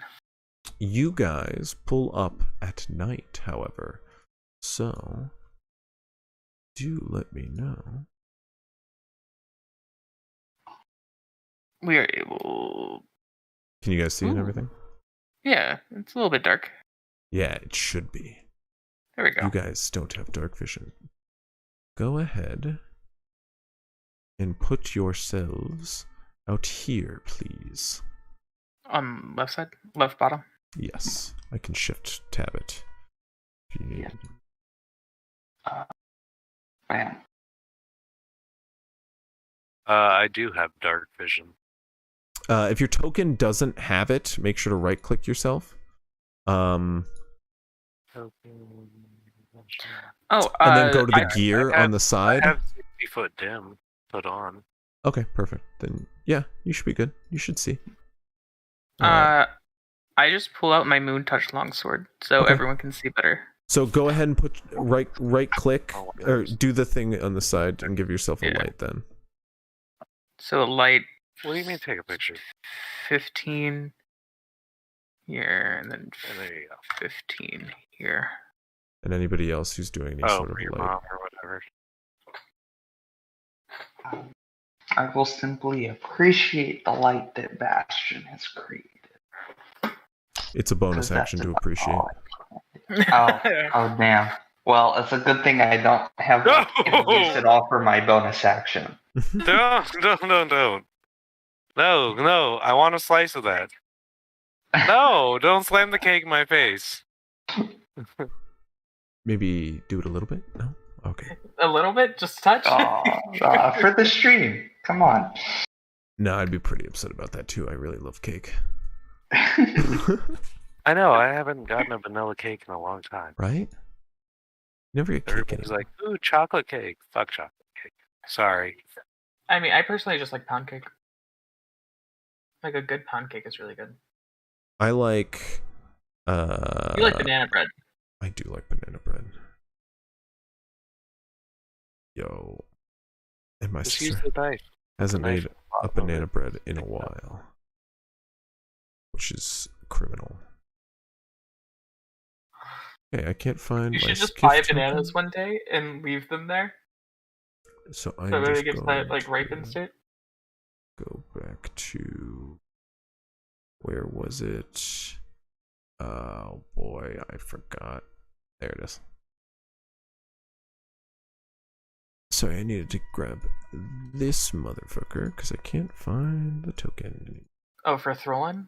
No, I needed to grab the skiffs. I couldn't find where I put them in my file. Makes sense. So Throlin. Throlin and Galen. And Galen, right? Correct. Both of them.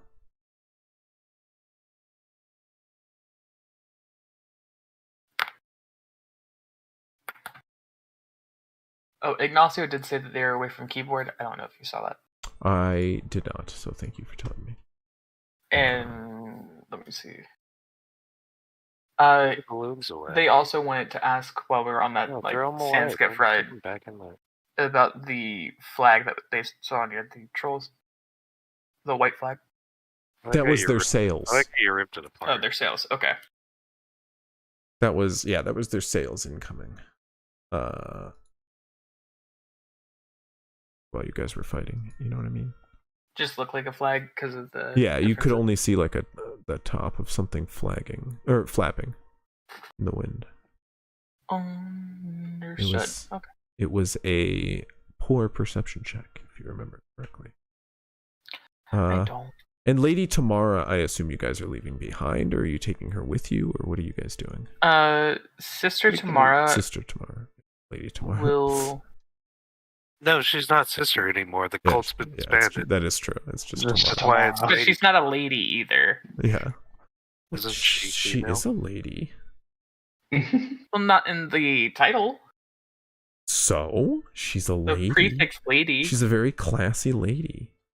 That got munched on by an undead troll. Yeah, now with some undead scarring. As it's sometimes wont to do. Yeah. So yeah, you're leaving her behind, I assume? Or are you taking her with to the dragon meeting? I would say leave her behind in order to get help that she needs for healing and such. Bold. Well, I'm sorry, none of us can cast regeneration of all the spells to choose. Let's see.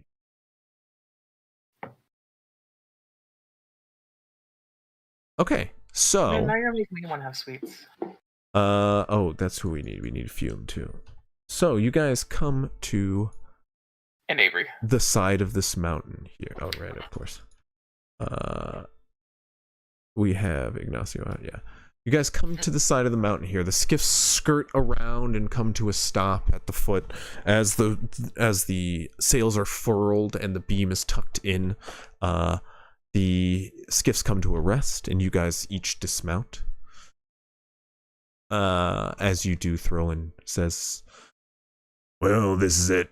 That up there," and he points to the top of one of these like small peaks. You can see a large horn carved of brass. Or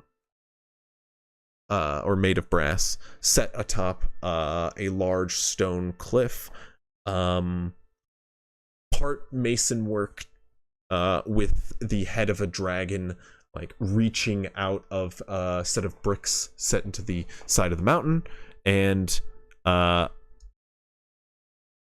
course stairs running to it. However, those stairs are already atop the mountainside. So first, you must get your way up there.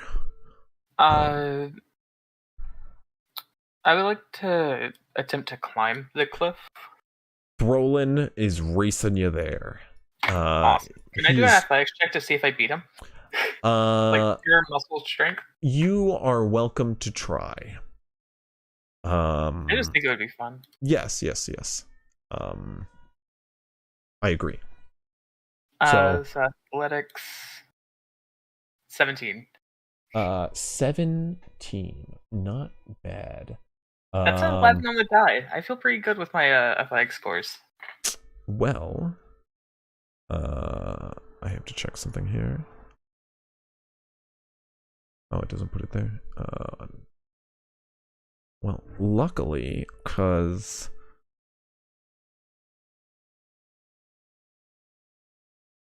what the heck? What the heck? Where is it?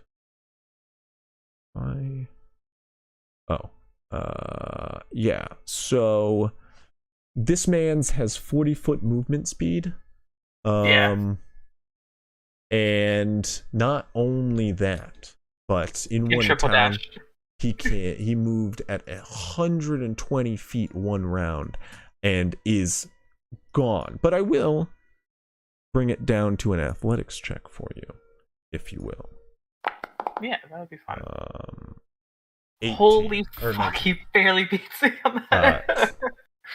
as he darts past you. As he was running, you showed you were taking it serious and just dart right past him. The sound of metal like clunking against metal as you take off into the night, and suddenly he zooms right by you with this small glint of like golden light trickling off him as he dashes past you, your moonlit scimitar illuminating at him as he darts past. He does you saw as he as the skiff came to a stop, he pulled a cloak out from underneath his skiff and threw it over his shoulder, and while he darts forward with this glint of gold behind him, it gives away his location, but his cloak does start to like keep him concealed as he darts out of the light of your scimitar, as he gets like 15, soon 30 feet ahead of you as you guys race to the edge of the cliff. What's everybody else doing? Oberon, B45 and Throlin race to the edge of the cliff. Would you have just let them do that without you? No, I would have followed. Yeah, that's what I figured. But you were away at the bathroom, so what's your movement speed? 40. 40. And then dash. Throlin can double dash, which he shows off as this race begins. Go ahead and make an athletics check. I mean, if you double dash, you'll actually meet his speed. So, yeah, you'll give a chance, but it will still come down to an athletics check. That's fine. Because Bastion only has 60 feet, but is putting up a good race. Yes. Athletics? Is that what you said? Yes. Or Athletics. acrobatics? Or Athletics. Athletics. Pure strength. Just starts doing backflips. Fucking Christ, man. 23? Oh, wait, Yeah. I think it's been past 30 minutes. It has been way past. It has. It has been way past 30 minutes. But it's my birthday, so we're gonna keep it. Well, we'll say. How about this? We'll say you rolled For this one. a 20 instead, which still beats him as you run past the two of them, darting past B45 first, and then Throlin as he gets ahead of them. The three of you all quickly run to the edge of the cliff.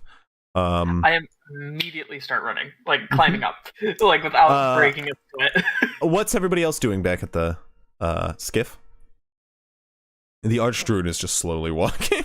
I'm just walking with him. Like, God damn it! My source of light just sprinted all the way there. Oh, do you say that? Do you say that out loud as you're walking? Yes, actually, that is precisely why. The Archdruid just casts Produce Flame into his palm and lights up the way for you. Ignacio Thank starts you. running up there, too. And the three NPCs Is following. Ignacio running? Yeah, that's what they said. Okay, perfect. I mumble show-offs and start hauling my old ass up there. Oh god, perfect. So does that mean that Ignacio has to make athletics check with us? I'm gonna To see if say they even pass Bastion? I'm gonna say yes. Buckety. Also, I will be so defeated if they pass Bastion. you have a moon-touched scimitar, so I'm gonna be particular on this. And do I have a moon touch longsword. yeah, that's what I mean. I'm just used to the scimitar.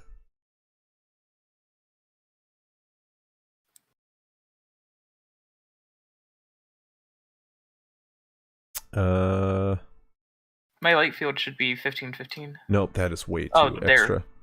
That is It's a bit much. Let's Yeah. try fairy light better. That better. no, because that's what we used for fairy Ooh. fire. Love it. Maybe not rainbow. Maybe sunburst? Nah. That's too much. Why is it so bright? What Okay. about light dome?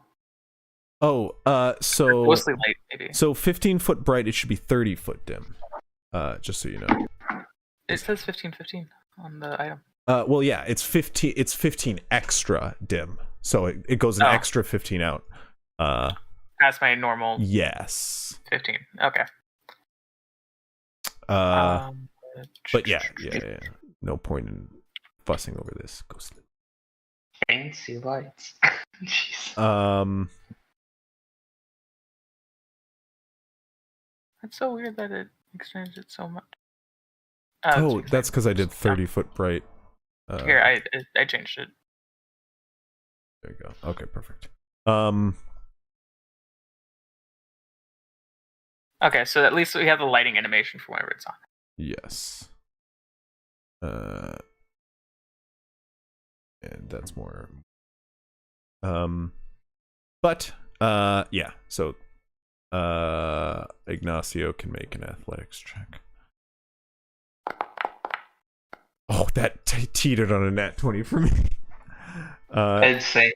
You know how crazy it would have been if Ignacio started the last and passed everyone?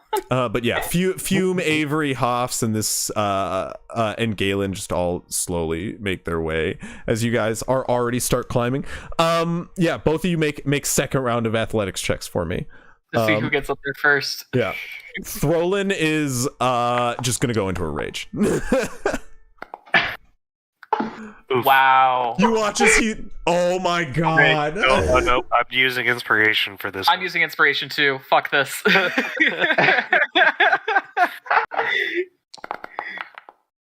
Much better. 17.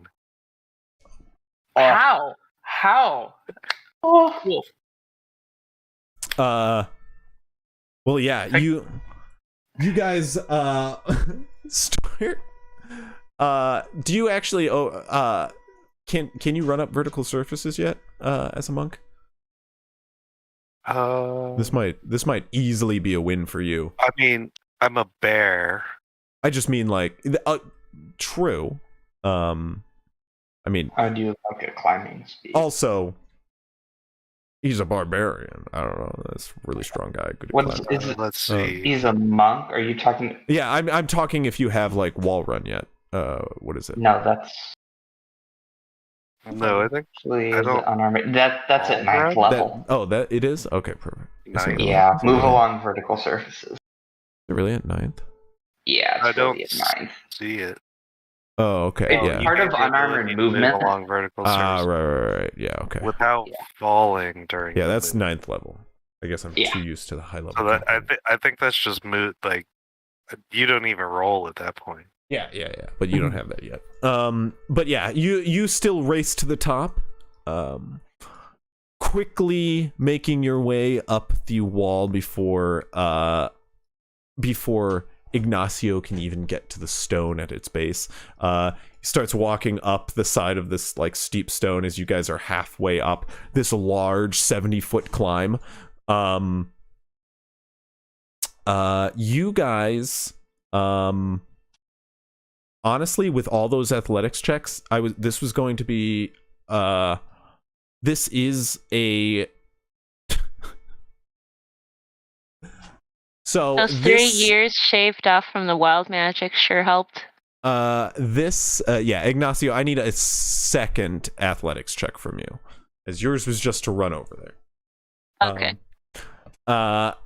What I will say is this is an easy 70-foot climb for each of you with those checks. Oberon, you get to the top. Throwing soon after. As Bastion, you bring up the rear, getting to the top at the end. Ignacio, you get to the wall and jump at it, leaping for a cliff where you can leap on and push yourself up to the next. But as you go to push yourself up to the second climb, the rock snaps and you fall to the ground, taking 5 points of damage. No! My ass! Everybody else, as you're like rubbing your ass sore, slowly approaches the foot of the mountain. As all three of you are already at the top. Do I have what rope? Yeah, do you have rope on you? Oh yeah, you want me to Throlin already, as you say that, tosses down a grappling hook. Fair. He goes, you see, you guys are with me. on a mission. I brought out my tactical gear. And he throws out like a duffel bag at his feet. It's just like a large sack that's filled with like coiled rope, grappling hook. You can see a lantern in there. You can see pittons, like just a whole set of gear necessary. I take the other end of the rope, like behind him. And I'll be like, I'll help you study this, or if they want to climb multiple at a time. But I would have won if I was fully myself. And I'd like tap my foot, like the Nizulian magic tech foot, to make sure that it's known. He goes, yeah, well, I will believe it when I see it. Now, there's nothing really to anchor this to, so if you want to set pittance, you can anchor it to otherwise, that's where he was going. Otherwise, we just hold it. Yeah, between Oberon and myself, we weigh hundreds of pounds. So. He just goes, but, last one to, how about we make it sort of a final competition? Bastion just nods, like, intriguingly, like, go on. We, okay. Get them on the rope. Once they start climbing, he whispers to you all, we pull until the last one of us gives. Well, they don't need to do any climbing if we got them, secure. Bastion just, like, goes to grasp his forearm, like, of course. Throlin shouts down, hey, how about you guys just make sure you're all tied together so in case someone falls, you guys have each other linked. It's the best option. Trust me. Galen we at the want bottom. anyone to fall. Galen at the bottom goes, he's up to something. to you, Hoffs and Ignacio. House is deafened at the moment. Oh, gotcha. He says Wait, that to you, Ignacio. who's up to Throlin's up to something. Oh. The elder. I give Throlin like a look as in fuck with me, something else is gonna I'm gonna throw. He goes, everything is fine if you just tie yourself to each other, that way you're secure and nothing will go wrong. It's fine. And he puts I'm a thumb inciting up. him. I also put my thumb up. He is a minus he is a minus to charisma, so let's see how this goes.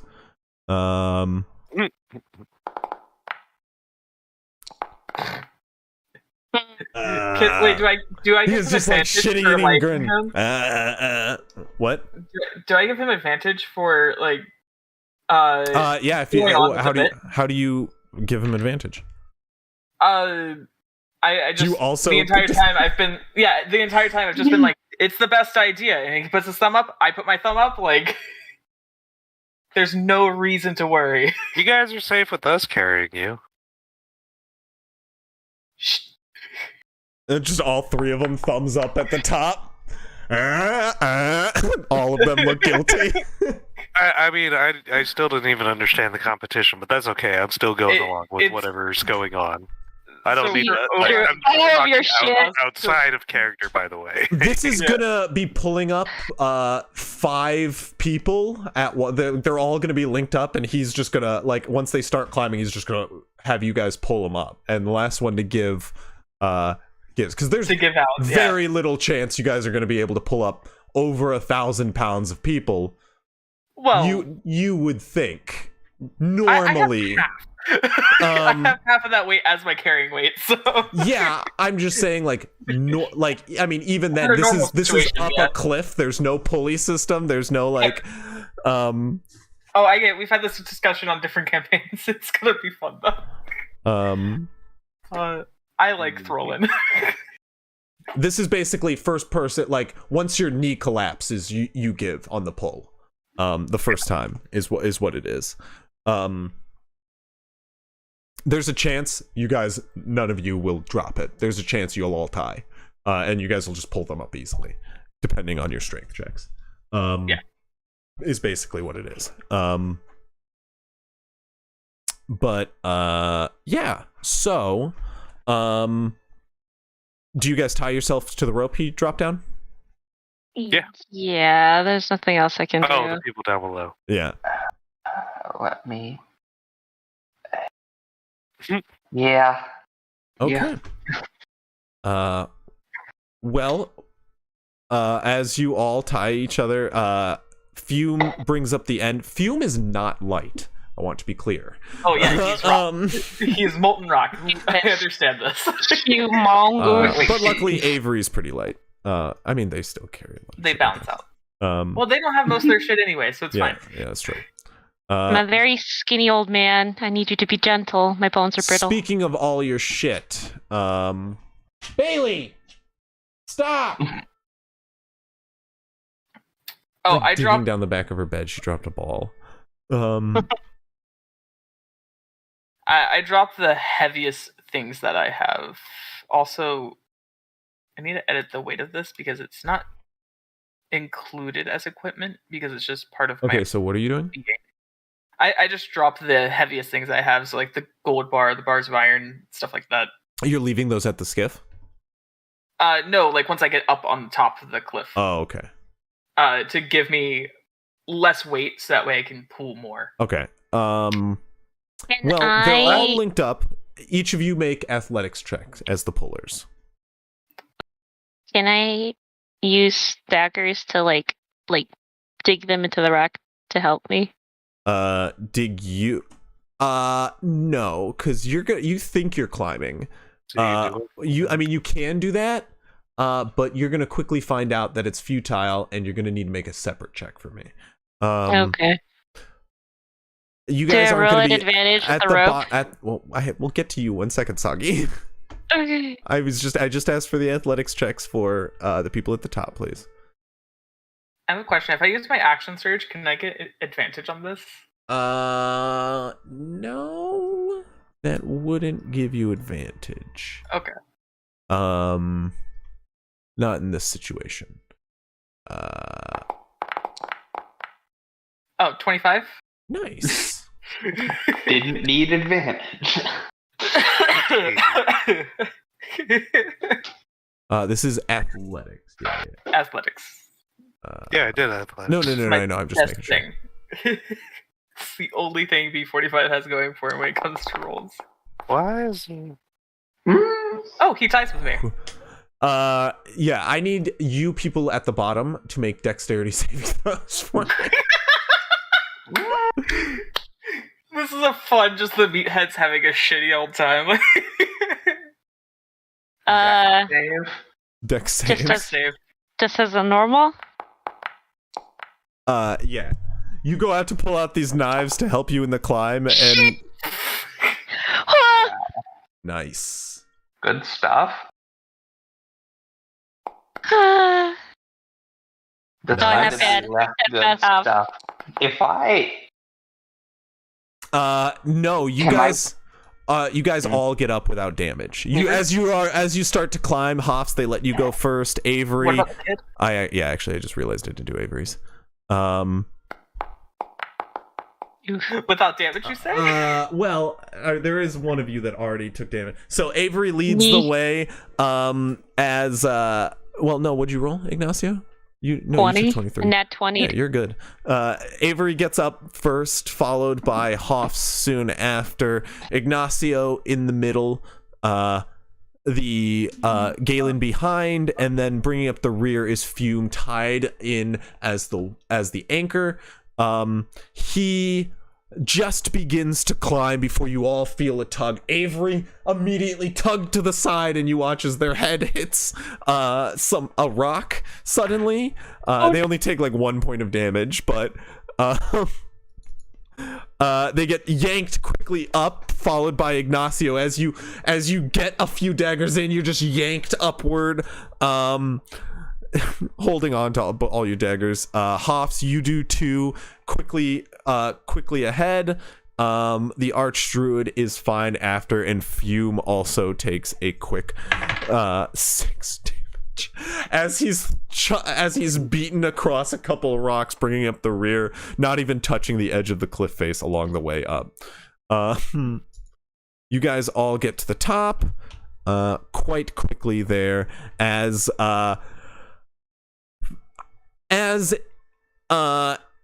the only one who fails the third challenge is Oberon, as you are not pulled forward by the weight of your allies, but you are actually pulled back as you weren't prepared for the jolt. The two, one metalhead and one beefhead. Hold on. Did you count me as one size larger? Yes, this is a skill check. It was a competition against them, and they pulled you backwards as they well, because it specifically says you count as one size larger when determining your carrying capacity and the weight you can push, drag, or lift. Yes, I know. Yeah. Okay, I'm just, Yes, I'm aware. You are still pulled backwards as their 25 athletics check still outdid yours quite a bit. And as you won the first 2 challenges, you lost one, and still come out the victor. It's okay.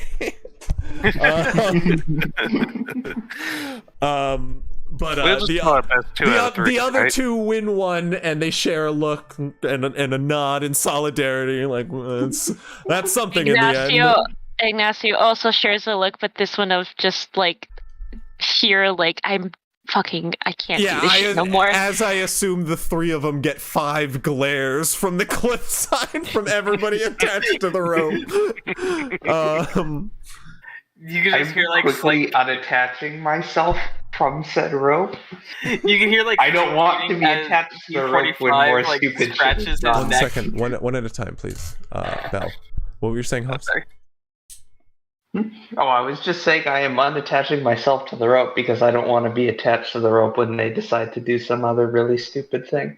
Yeah, that's fair. All of them, I feel, do the same. The Archdruid cutting himself free quickly with his sickle. The rope is coiled back up into Throlin's bag as it's tucked underneath his cloak. And he pulls up the hood, very like cowled over his eyes, and he goes, Well, up there is the Dragon's Call. What you plan to do to get one of them here, you might want to think it over delicately, because you only get one chance. If, Can I look around with detect magic? Yeah, definitely. If there's any funky business. You pop up your arcane eyes, and as you do, you can see a glow of conjuration magic is shimmering from the top of this mountainside. The horn, huh? The horn, in fact.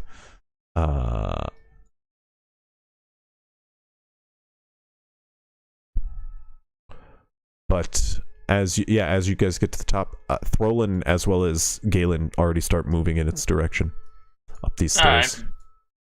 I'm like right behind them. Yeah, I'd be Up we go, unless there's any objections. No. Not really.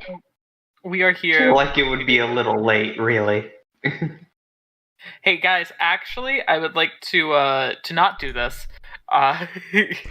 Throlin just goes, that's fine, I'm not on any sort of schedule, it's okay. We're just kind of nomadic, we're, doing nomadic things. It's fine, turn it around, boys. Is there anything like on this plinth that's in front of us? There is Draconic script. Do you speak Draconic? I do not. I do. Read Draconic. I can read everything. I've got eyes. As can I.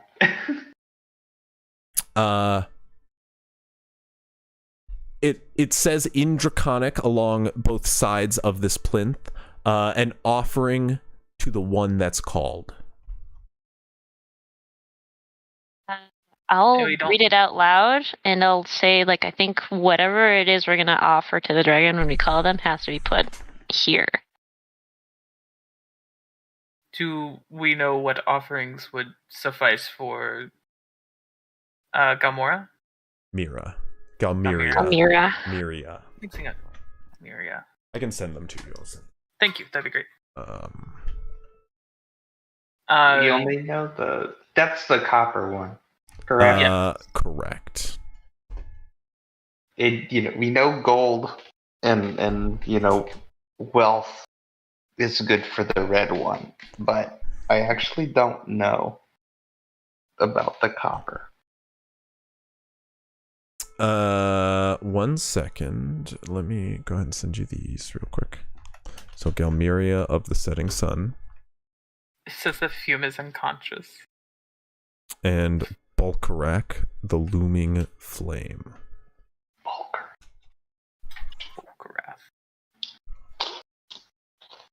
I see. Ulkarath the what? What's his title? Bulkarak, Looming the Looming Flame. They are in Scar and Scorched Continent. In Discord. Yeah. Well, I will speak for what I know of Galmiria. From the tales I know. Oh boy. She seeks specifically things of beauty. They, copper dragons in general, are humble protectors, keepers of order and artifacts that would be deemed dangerous. They are kind souls that wish to help. And Galmiria's particular interest seems to be in particular beauty crafted in this world, as well as protecting its beauty. The world itself, that is. There is more than objects that would attract both of them. If you have other ways to get one's attention, it may work. It's a wild world out there, and Eric's himself is watching. I will say a prayer, as so will Throlin. Throlin goes, yeah, prayer. Yes. I'm good at prayer. Any of you can make an insight check. He's Well, fucking lying, though. I'm not going to try making another deception roll with this man. The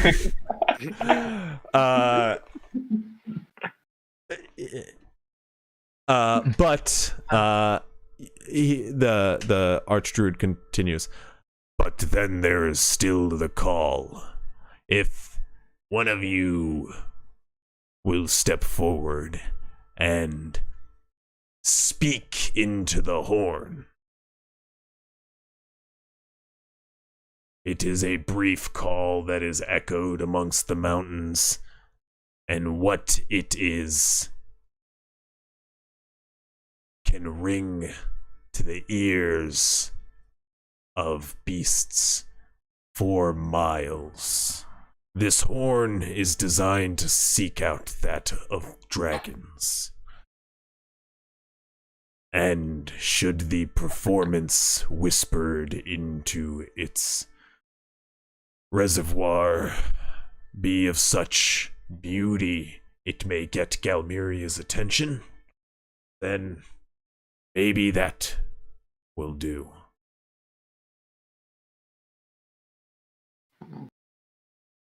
But it's hard to say. I'll give you some time to think. I'll be Wrapped in prayer. And then he looks to Throlin again. Throlin, like, looks away. Yes. And they step off to one side. You can watch as the Archdruid, like, kneels down and gets into, like, a cross-legged position. And Throlin, like somebody following somebody else's dance move, does the same.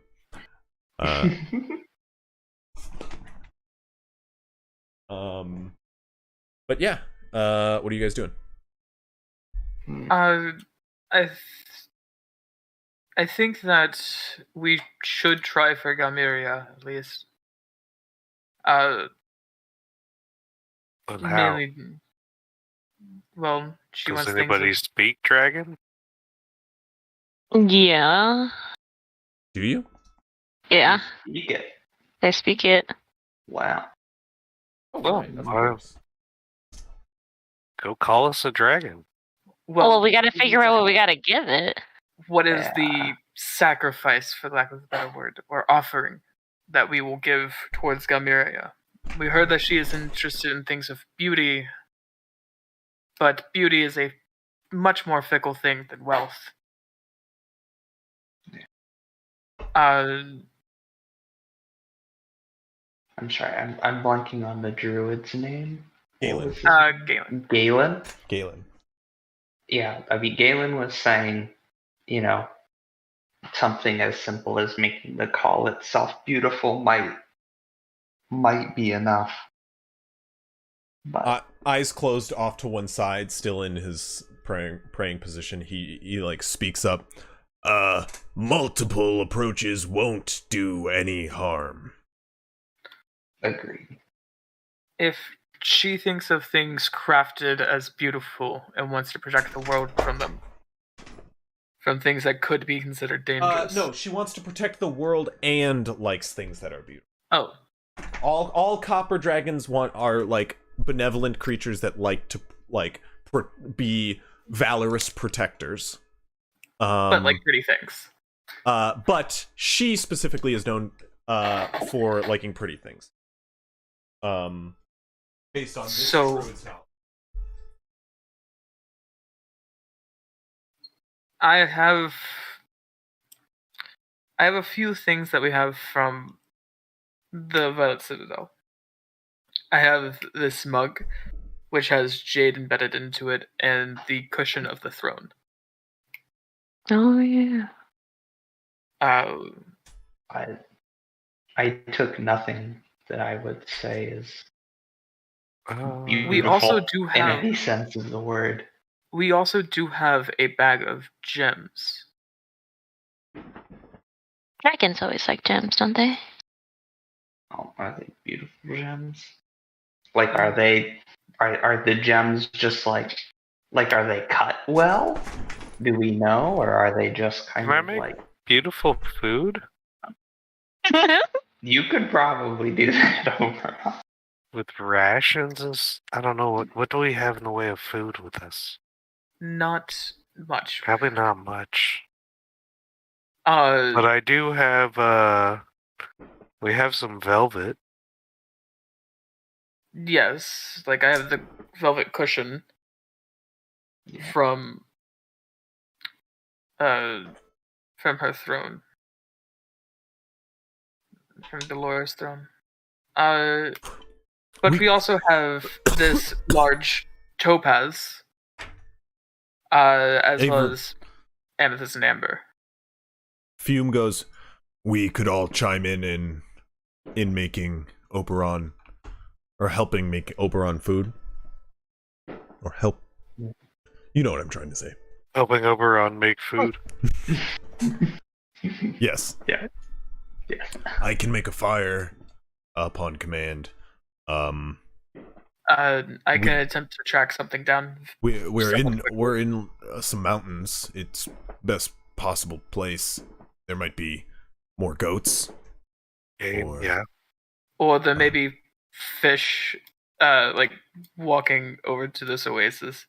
You say there fish? may be, or not fish, but like fish walking over to this oasis. I know it's a magical world, man, but No, I was saying as I walk over to this side. Oh, I see what you mean. And peer down. Yes. Apparently it's firework time. Is it a holiday that I don't know about? It's Oberon's birthday. Oh, true. Better, my house is being shot up. We are in America. True. So, but yeah, if definitely. we want to try to make food, I can definitely try to search for something at least. If Ignacio, would you like to help me with this? Yeah, and I would also consider, since I can read and speak Draconian, Draconic, I think it would only make sense that if I could write something, maybe something like a piece of poetry. Would that be considered something beautiful? I don't know. I mean, it is of the arts. As I proceed to, I'll tie 50 feet of my rope just to give me something to handhold as we're halfway down. I'll tie it to, this column here. That's next to me. You're descending down to the oasis here? Yeah, and looking for animals that might be on the side. Go ahead. So I think we're going hunting right now. Well, is that what you want to do? So that way you can make food. Yes. I was just gonna try and do something with the rations. I do have spices. Yeah, that's about all I got. So I was just saying if anybody had anything. Oberon, as a cook, you would say nothing you would consider beautiful would be made with dried rations. Yeah. A little bit, Oberon would probably be a food snob. A little bit. You are still a bear. Dude, I pretty much eat anything, but you know. But I mean, there's to what other people. Okay, yeah. Apparently, there's a fireworks show going on. It might be a party or something. Is the fair going on? Is it? No, it's Friday. I'm sorry, Bailey. I'm really sorry. This sucks. Come here. Poor Bailey.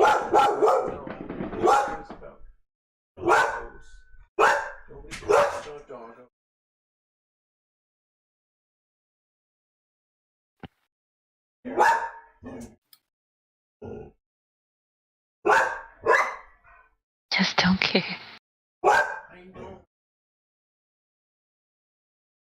I think Oberon would be on the side of that whole statement of pizza, all pizza is pizza and good pizza, but then there's nasty pizza, low quality. I hate pineapple on pizza. I mean, there's all types of pizza, but there's different qualities of pizza. So what are you guys doing? I think Ignacio and I are gonna go hunting for some game, at least something in order to make. While I think of a haiku and Draconic or something. Okay. Oh, you know what? I've got the pipe of smoke monsters. Maybe I could put on a show. You could. That's true. Maybe smoke the pipe as I recite the haiku. Well, as you head out to go look for something, the Archdruid Galen speaks up and goes, "Wait. What is it you seek exactly? I can possibly be of aid." We're looking for some game animal that would make to make food out of. He goes, To make a decent dish. Name for me an animal and I will find it. Oberon, what protein would you want? Oh, Oberon's not here, actually. Yes. Perfect. I'm right here. Yeah. Okay. What would a dragon like? Well, I would assume. Wait, what, a pig? Probably? And then give me some, like, good berries to put in the mouth, and then we'll make, like, a roast pig. She's right. They seem to like cows, pigs, horses. Well, I mean, it depends on what area you're talking about. Dragons. Yeah. Usually bigger game.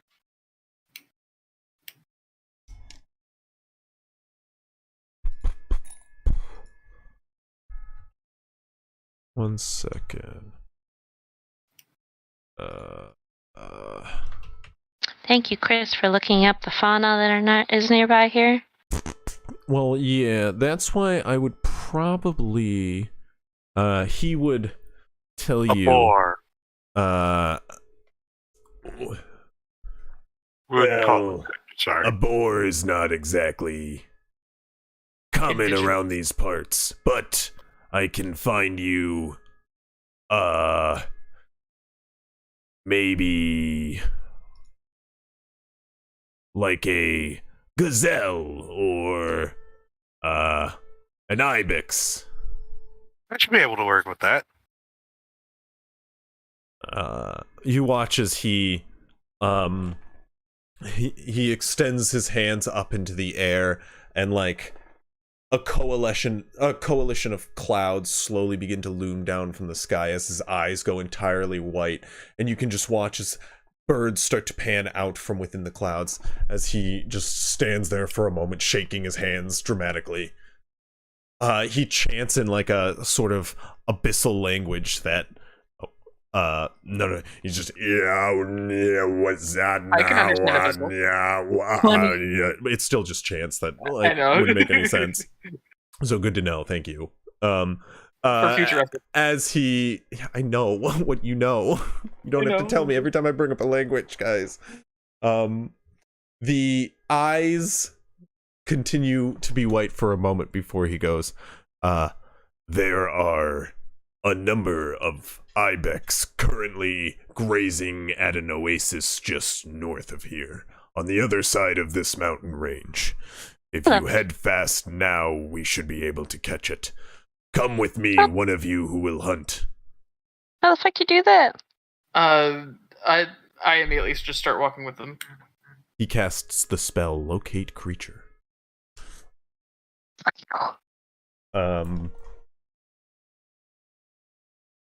No wonder these people have been surviving so long. We've got a guy that can, like, X-ray. It's a druid. Yep, it's a druid. That's not a very high level spell either. It's a 4th level spell.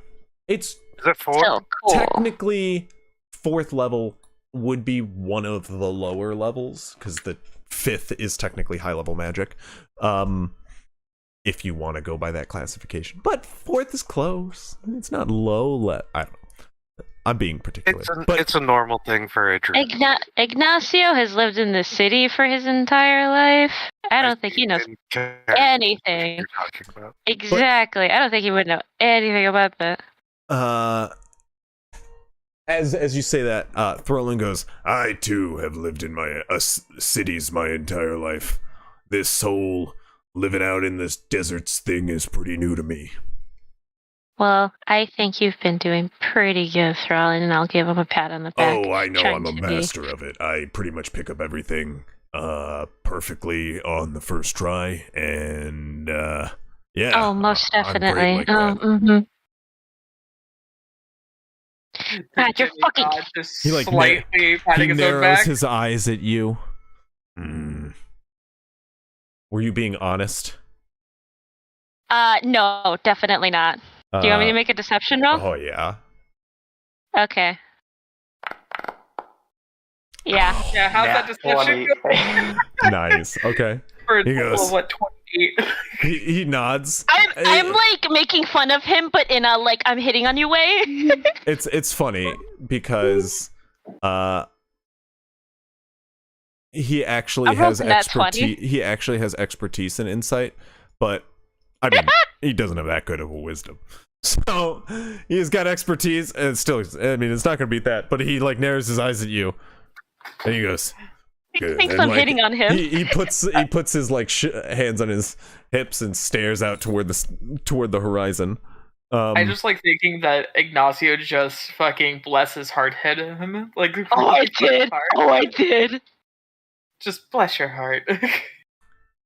He takes like a long step back, and then he looks toward. Well, who's heading out with Galen over here and going to fetch the game? Bastion raises his hand and like starts walking already towards Galen. Okay, make a survival check at advantage. Thorlin just takes a few steps back and then charges at the cliff, and goes, "Hey, this one's for you, Oberon," and leaps off the cliff, going at least 20 feet out. Oh, you watch as he just again flips over the Trips. He starts to go head over. He goes, "Oh crap!" One of the like bricks slips out from under him. He goes to make a dexterity saving throw to maybe save his ass. And as he goes to fall, he lands amongst some rocks and tumbles there at the bottom. You can just see like a flare of energy light up as he takes some damage. Actually, will he take? Yeah, as he takes some damage, negating half of it as he enters a rage last minute. He splashes into the water with a sizzle as he hits the water, and his fire goes out as he disappears underwater. He pops up a moment later and goes, "I'm all good. It didn't go as planned, but I'm good."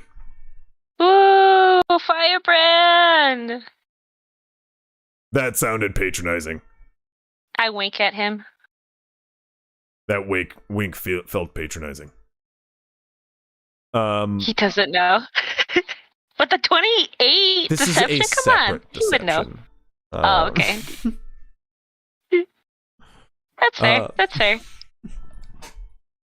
But I rolled a 12 for that survival. 12. Yeah. Okay, yeah. Well, with the assistance of the Archdruid, I'm getting a little feedback, Ignacio. With the assistance of the Archdruid, you are able to find the ibex quite easily. However, with their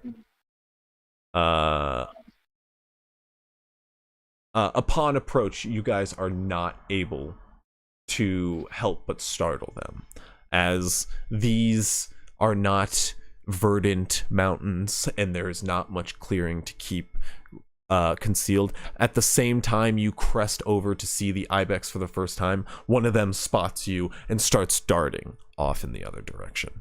How far away is it? Hundreds of feet. Hundreds of feet, okay. If you want to make chase, I will give you an attempt at an athletics check, but you're chasing after ibex, so it's going to be hard. Yeah, I mean, why not at least try? Okay. For it? Yeah. Okay, yeah. I mean, go for it. 15. Yeah, you're unable to give chase, but upon your journey back, and as you come to the end of a run, you do find a rather unfortunate sorry,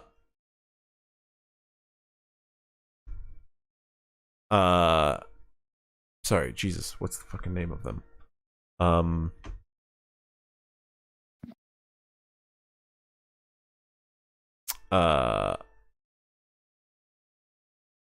Creatures? No, I'm trying to... An unfortunate rodent. I was trying to think of a better name than rodent. But it's like a yeah, actually that's very it's similar to a capybara. Do you know what a hyrax is? Not off the top of my head, no. They're like large meteor like desert rats. Interesting.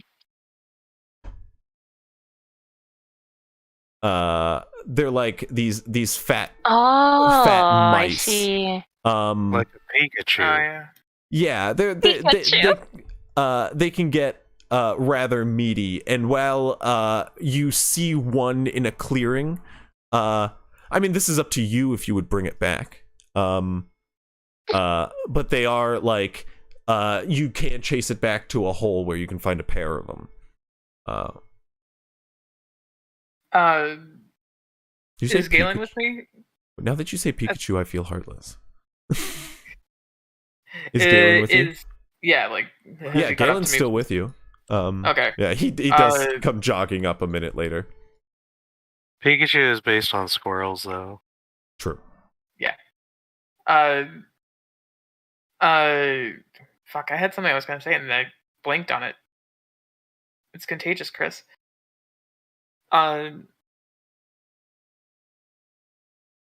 Would you mind being someone of nature? Would you mind if I took both of these, or would you want me to leave one in order for it to help repopulate and still have a living? These creatures come in more than pairs. If there's a hole here, there will be a nest.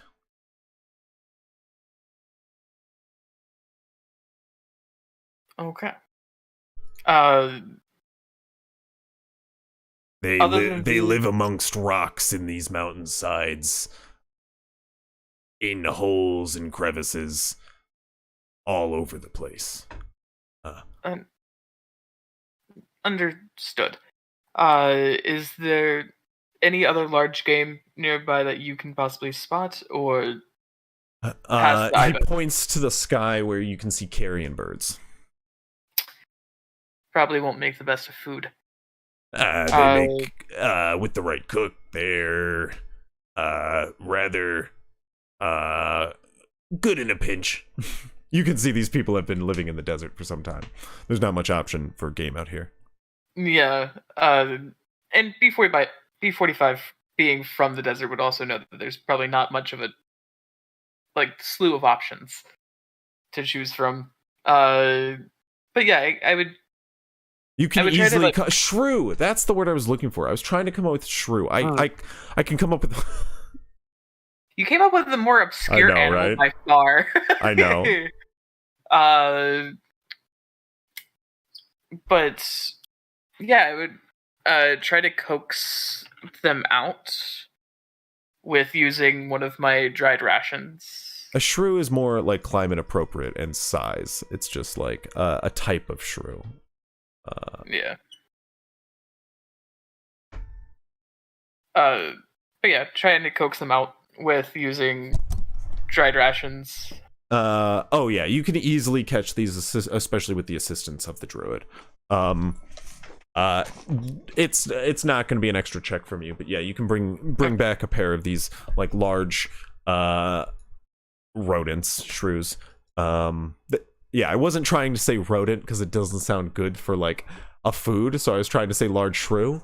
Yeah, I knew what you were going for. It's kind of like how in certain cultures, like that they have like guinea pig and stuff. You didn't get the deer? No, they spotted us as we crusted over one of the tops. And they dotted. I did give chase, but they are a lot faster. I had to look it up, Trig, if they were actually like colloquially called sand shrews, because that's actually a really perfect name for them. They're huge, but like they do like 100% look like sand shrews. Kinda. That's fucking funny.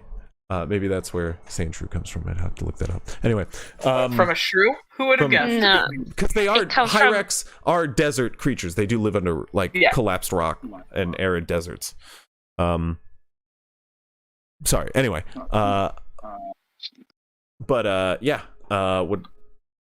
so you come back with these shrews to be prepared. It is going to be harder for Oberon to make the perfect meal with these rather rougher rodent, but he's worked with worse, as he made those mutated human things you ate pretty bearable.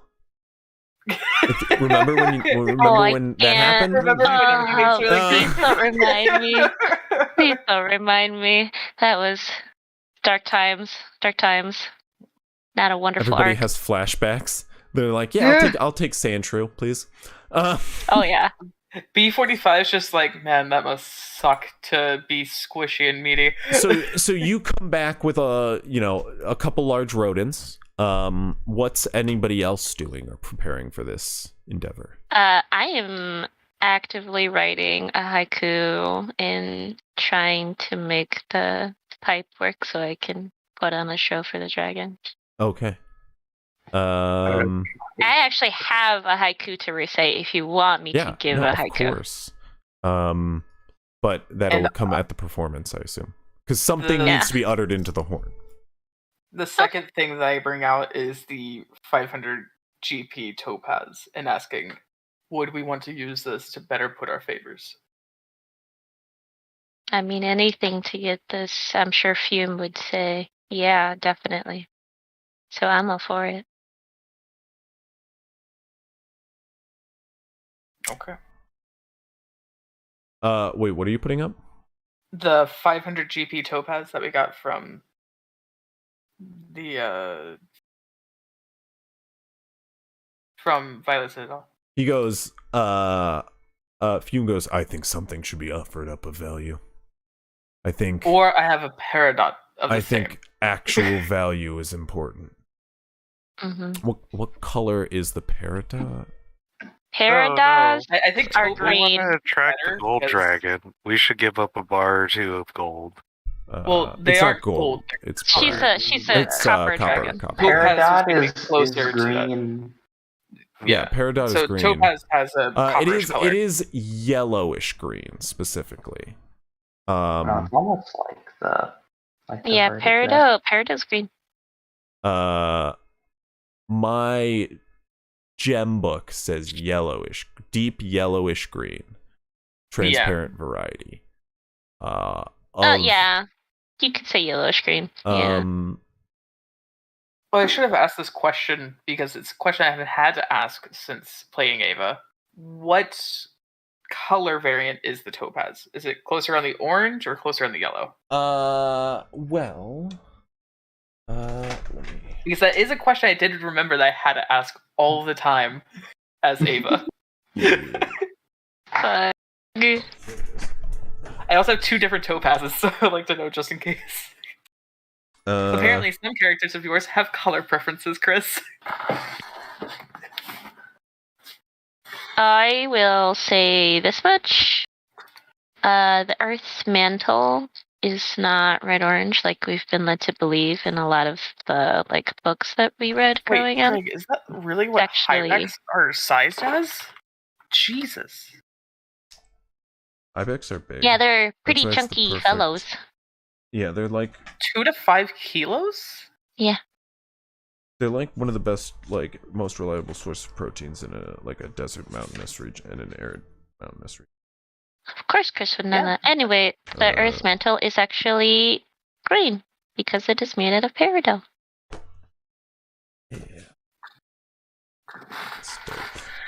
But why is lava red then? Okay, sorry. You were asking me about It's topaz, fucking correct? hot. Shit. So Because it's a rock that's so hot that it's turned to liquid. Yeah. See, nice. Got the idea. It's pretty solidly in between. It's a rather muddy topaz. One of them is, and the other is. I only have one actually. Oh, you only have one. Yeah, it's a rather muddy. If I had 2, but the other one is amber, is what I have. It's a rather muddy topaz, which doesn't mean bad. It is actually a lot of people do, seek after those topaz because they'll have flicks of both kind of in it. Yeah. It's a murky one, which is not bad in any sense, but Could I press the digitate to make it nicer or no? that'd be. I would not lie to a dragon. That's fair. I really would not. I thought maybe I could make it look as nicer. as you suggest that idea, like everybody in the room is like, especially Fume, who just in general is not for that trickery. Speaking of which, Fume made some comment about offering something of value. Did he mean like monetary or personal? Or To be honest, sounded like that was in. I recommend maybe a bit of all. Maybe the actual value is important. Of course, there are dragons after all, and I'm thinking of offering this. And he puts forth his token to Seraph, which is it's just a bronze carved dragon. Like it's the head of a dragon with like these sort of like carved scale, like a split behind it with these like carved horns at the back of the scale, the dragon's head, all in bronze. And he's gonna offer that forward. He places it on the pedestal up here. All right. Well, I will with take the topaz the, that's there, or peridot, whatever. I'm gonna put a sheet of velvet with gold trim down first.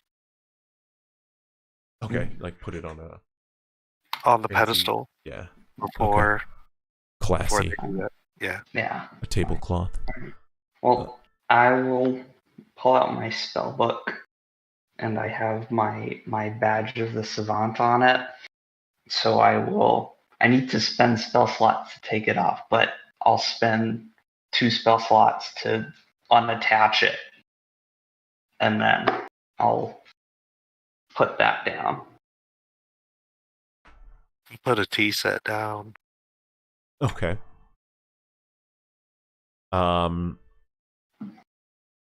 Okay. Here's a crazy question.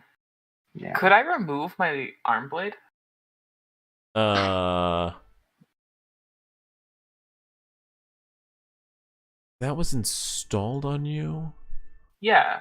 No. I would say no. Not without removing your arm. You know? Like the full arm and not just the forearm like piece? the forearm. Oh, that's what I'm talking about. It's like actually removing the forearm piece. Sure. Yeah. Yeah, you could. I'll say that. It's a magical world. I can get another magical arm. Eventually. But I will place that on the plant. You gonna take your arm down off? Sacrifice your body. Why not? It's not my original arm, anyways. What could possibly go wrong? No, I'm kidding. You need a cooking check for these. Demonic pack. Yeah, you do that, but you still, in your other arm, you still do have these 2 rodents. Yeah. Which you do, I assume, hand to Oberon? Yeah, I handed that on, handed to Oberon before I even took off my other. I figured you need the other one to remove it. Make a little campfire, cook them up, get them all ready. Whatever spices I can come up with. Okay. You guys dragon, like, what are you going to prepare for the dragon, Oberon? Well, I got these 2 things. Was there any fruit around these trees? Can we do any foraging? Yeah. Do you want to do some foraging in the spare time you have while he's off? Yeah, while they were off. Go ahead, and what will I ask for this? Survival attempted. Let's go. Druid unfortunately left me. The druid is gone for this time. But Fume has. Is anybody good with plants?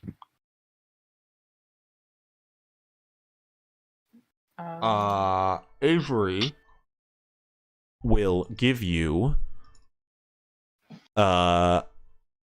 advantage?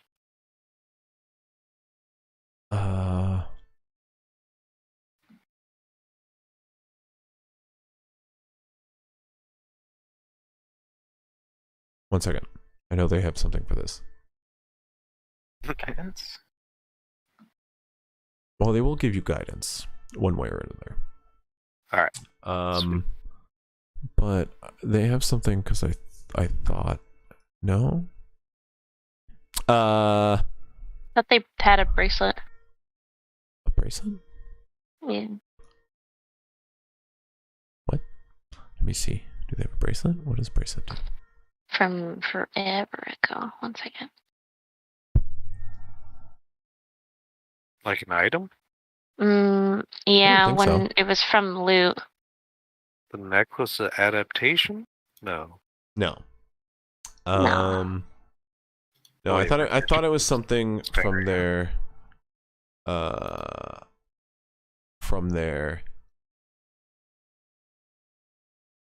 Magical knowledge symbol. domain, but maybe not. Okay. Well, ignore me. But they are going to give you Guidance. guidance. No, they don't have. Yeah, just guidance. Oh wait, no. Yeah, just guidance. What am I rolling? You will give me a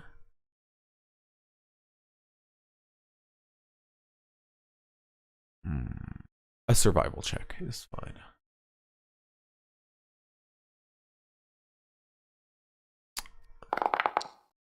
Oh shit! Oh, Dirty 20. nice. So Yeah. 22.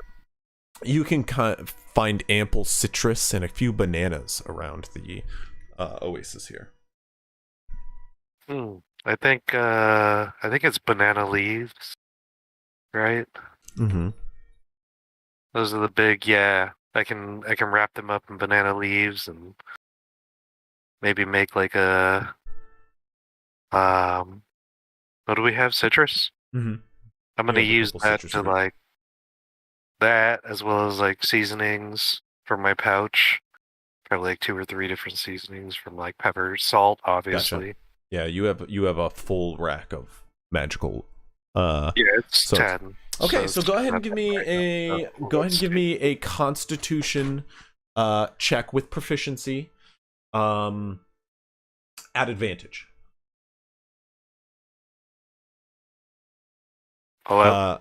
As you take out your cooking I'm supplies. sorry, I lost you at Constitution. Constitution ability check with proficiency at advantage. So Constitution, which is not proficient. Oh, no, proficiency. It is with proficiency because you're Plus using your 2. tools. Oh no, I had to just figure out how much it is. It's just straight plus 2. 16. So 16. Okay. You prepare a couple of banana leaf wrapped dishes, garnished in a citrus finish, Like lightly glazed with an array of different seasonings on top. You do have like a literal conjured bed of charcoal to use as a grill, fire, whatever you need, as you have like a lava man sitting next to you ready to conjure it up upon command. making like banana chips go Perfect. along with it. A side of banana chips. Like plantains, kind of. You I know? love it. Perfect. No, you should make bananas Foster. And we you have Brandy. And you sprawl it all out on the leaves of the tree, each laid in front of the other prepared offerings. Both the strange arcane seal pulled from a very peculiar tome Avery is interested in. I'm sure if they were here. As well as a piece of one of your companions' bodies, the religious emblem of one of your companions, as well as a very fine topaz, all laid array on a velvet sheet on this platform, this plinth. It's a golden velvet sheet, and there's also a tea set golden there. velvet sheet. Ooh. Yeah, like a velvety, golden velvety. And a tea set. Do you prepare tea as well? I have Faith. So you can prepare have coffee. 2 cups of it. I have tea in my inventory, so yeah, you perfect. can prepare Nice tea. You can prepare tea. Yeah, yeah. I You can guys make some prepare tea. some tea too. Awesome. And also, Do we? Oh, I do have gold pieces. Yeah, I'm gonna drop probably like at least 10 gold pieces if everybody wants to pitch I'll pitch. the horde, or maybe 5 each. Split I 6 mean- of us. That should be 30. Should be enough, right? Throlin will step up at that point and say, maybe maybe a certain offering of little will seem offensive at a certain point. Maybe the topaz is good. like he Oh, like yeah, scoops 'cause I the think 30 like gold 500. coins back into you. It's like he probably has much more than that, or she. Okay, Whichever so one, whichever one comes. Well, okay, so you're gonna make the performance check, correct? Ignacio. Yes, sir. Okay. What are you doing with these things laid array? 1 second. Math here real quick.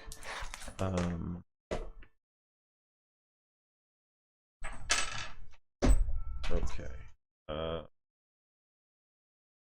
So after that's all done, I'm gonna probably just sit off to the side, trying to, saying that guy can produce light from his body. I'm gonna sit there meditating, trying to do that. He is not emitting light. Oh, Throlin? Oh no, you he's mean? not. But He's like, not. He's just using. He's casting produce flame. It was just for. not the druid, but the. Throlin. Yeah. No. What's his name? Throlin. Yeah, Throlin. Yeah.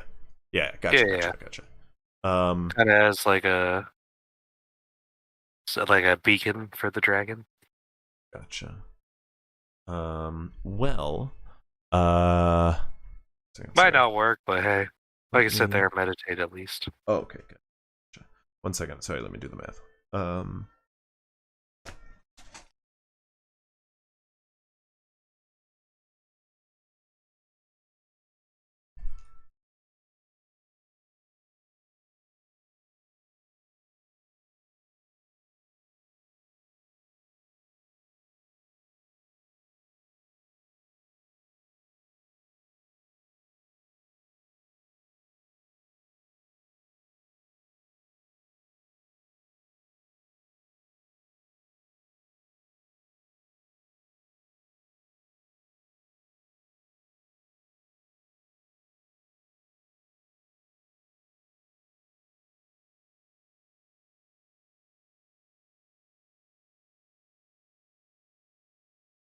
Okay. So, right now, just to be straightforward with you, you guys are attempting 2 feats. One rather hard, or one very hard, one nearly impossible, and that is to summon forth this dragon. You have done a number of things to lower the DC, basically, and it's going to come down to the performance of a lifetime. So I went the extra mile. Do you want the haiku in common, or do you want it through a draconic translator? I want it in common. Okay. It will translate in our mind palaces. But this Rosa. This performance will determine whether or not they come. The DC has been lowered significantly from nearly impossible DC of 30 to 18. That is to summon who you intend, Galmeria. Maybe someone else will answer. You don't know. But to be straightforward with you all, Galmeria comes at an 18. Okay. So that is what your performance relies on.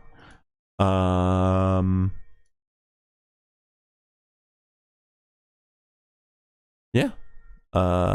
Anything else anybody wants to do? Do so now. Oberon. Go ahead and make a wisdom ability check for me.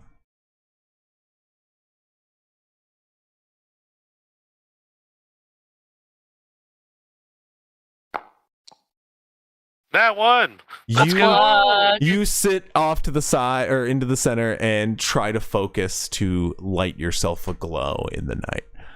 You close your eyes and focus. Okay. Go ahead and give your haiku. Go for it. I was gonna actually else? say, Yeah. I just noticed I was muted. I was gonna ask Avery if they can have their god guide. Yes, Ignacio. they will. They will be. Don't worry. Okay, they will. I was getting to that at a certain point. Okay. But yeah, if anybody else is going to do that, anything. I have nothing. So they're not Okay. giving me advantage. They're just giving me the 1d4. Guidance. Yeah, you get guidance. They sit down and pray for you. Okay. I swear there was something where they could give. Oh, is it only themselves a skill? That's what it is. Yeah. Okay, that's what it is. That's the knowledge cleric thing, right? Yeah. I thought they could do it to someone else. For shame. Yeah. So, what's your haiku? What do you whisper into the horn in front of you? I whisper, mystical dragon, worshipped on bended knee, guide me in wisdom. Tell me about fate. I, your faithful student here, looking up to you. Faraway kingdoms, show me what you see. Distance traveled. You are my master. A humble servant am I. Here for you always. And a roll. Okay, take advantage. Oh, advantage? Well, I mean, that's pretty good, right? See if Do you it get higher. anyway. Maybe 2 dragons will come. That'd be funny though if we got both. Let me roll another d20 and see if I get a nat 20. Slightly better. 20. Well, with all these wealths laid in front of you in various meanings of the word, the splendid, some might say beautiful meal laid forth upon golden velvet, a masterfully prepared dish, its scents wafting off on the desert air into the wind.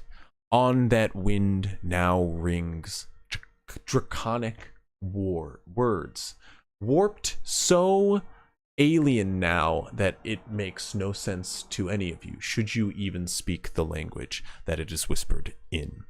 As the words drift off into the mountains, they waver, filling the air with strange wisps of sound, which linger for but a moment on the wind, and the body of a companion put forth, as well as a cherished item gifted from a friend,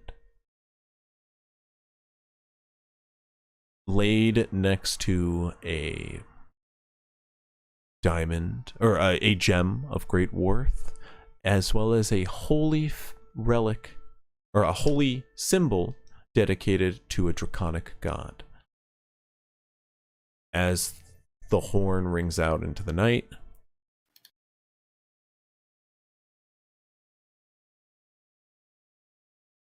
the sound disappears, and silence lingers. Nothing to be heard except the wind coursing by.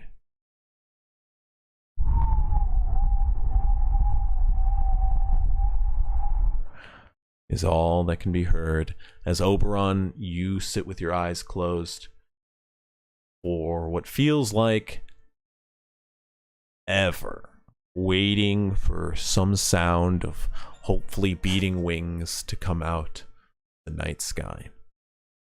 How long do you guys wait? I just keep my eyes on the horizon. B45 has the patience to wait all night. Yeah. If need I'll be. wait till sunrise.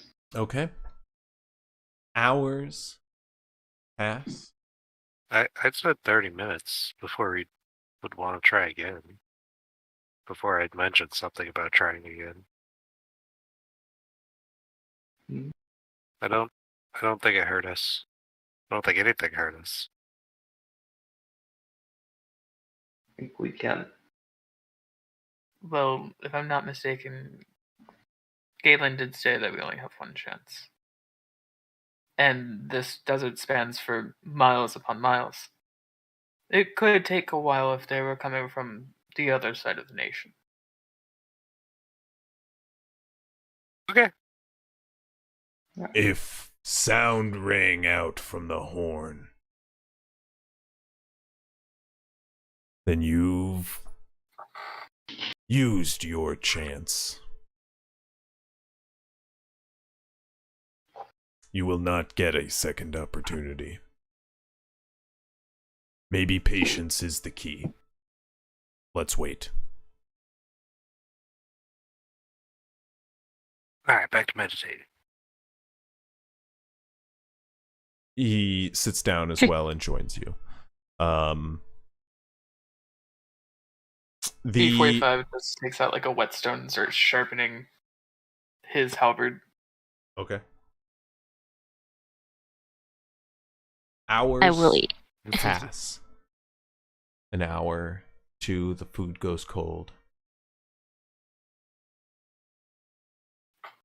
And after about 4 hours or so, the moon passes in the sky above.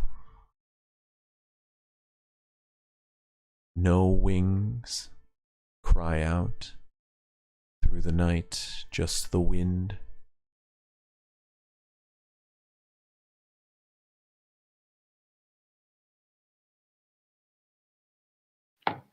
You guys all kind of like kick rocks around this.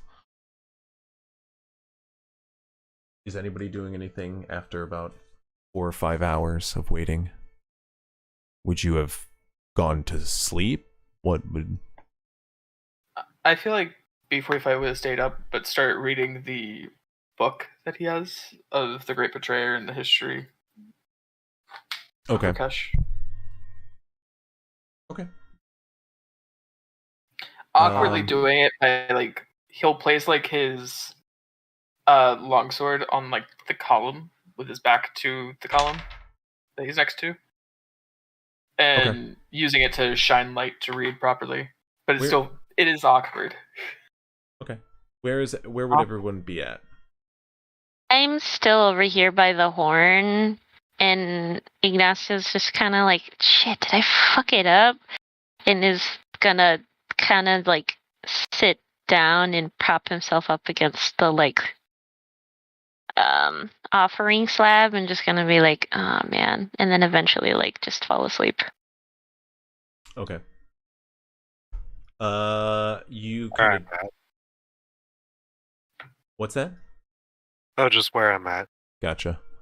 I'm gonna summon my familiar Okay. and basically just use it to kind of keep a watch out because it's got better eyesight than I do. Okay, make a perception check with your.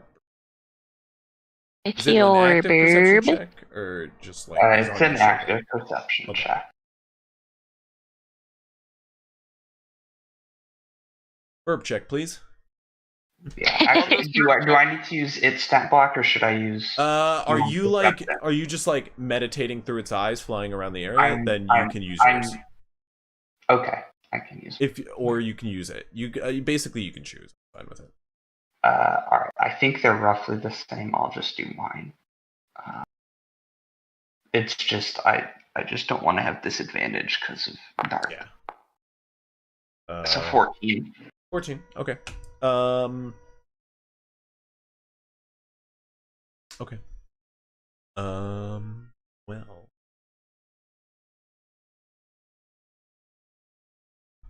As you guys are kind of milling about the area, a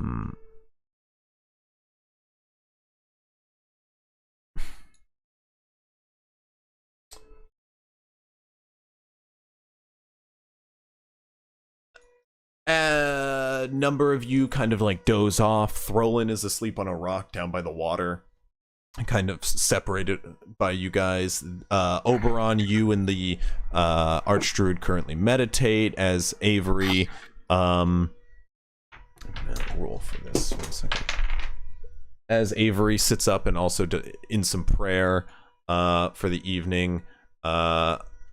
Fume was keeping lookout but fell asleep on watch. And Hoffs, you do not seem to notice at first. But as you are flying around in the sight of your bird, kind of like peering down on the area around you, you see some movement over by where Ignacio slumbers. But before you can go and check it out, you hear a voice cry out near you, not cry out, but speak out and go, not bad. Asio like literally falls over like, oh shit. Ignacio, you awaken as it's right by you, and you can see like leather boots tied up to about the knee with like black pants which go underneath a cloak, which kind of like drifts into your face as you awaken now, as leaned up against the like plinth that you're like stooped up against is it just a woman dressed in a black robe with like a brown tunic on, currently eating the food on the plinth, looking around at you all. Which one of you made this? Looks pretty good. The bear who was meditating, his name is Oberon. He is the one that prepared it. I stand up and start like kind of like bowing fealty to her, like, I'm so sorry that I fell asleep. Thank you for coming. Why are you... Right. Sorry. I see. Well, no point in bowing like that. You can stand up. She puts down food on the plate in front of her. The bear. Bear, what is your name? She shouts out to Oberon. Oh, didn't know the dragon showed up. I am Oberon. You can see just a woman standing over your food, pouring a cup of tea out of the tea set. She just has like standard. She's got like thick black hair tied down in a braid at the back of her hood down. She's got like beautiful olive skin, fine as any elf like her, with like long curved ears which reach back past her thick black locks. She looks at you, beautiful features, cutting eyes. You said your name? Yeah, I said my name. Well, Oberon, this is fairly nice for being some measly rodents. Why have you all called to me? What is it you desire? And why should I be interested in such measly gifts?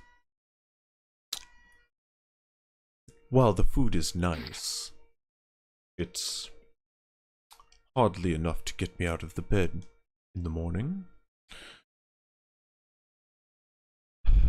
But Well, your call was so beautiful. She looks back toward you, Ignacio, and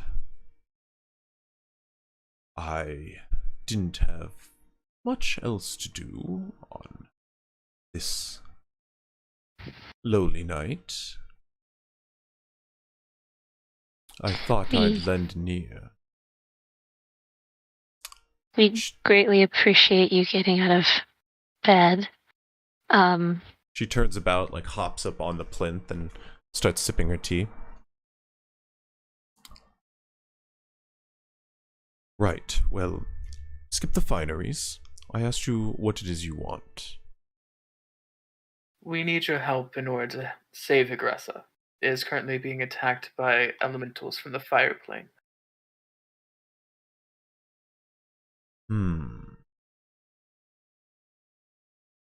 The town to the south of here. Exactly. Correct. Why should I care of this human village? Sips on the tea. Because they are the ones who sent us in order to stop a drug cult. On top of that, that is where families of people that celebrate or at least practice the religion of Seraph are at. We come just in order to ask for your aid at least. I know I have no particular say in anything, as I have just been awoken recently.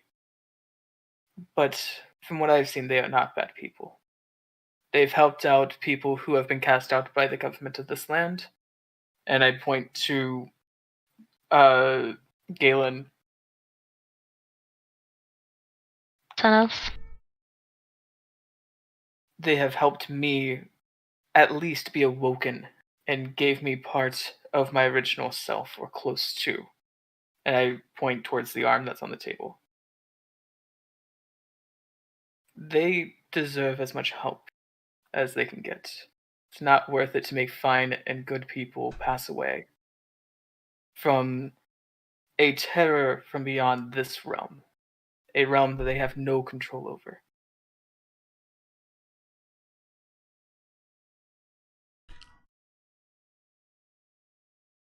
You have just spewed a bunch of words I have zero care for.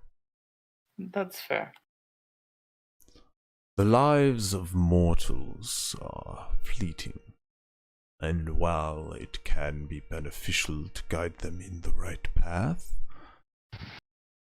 the Red Empire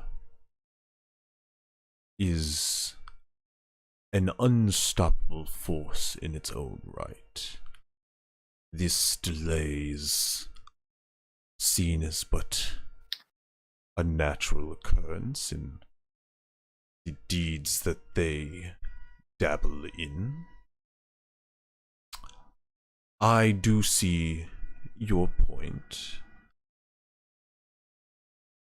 You mortals do all have those you care about within the town.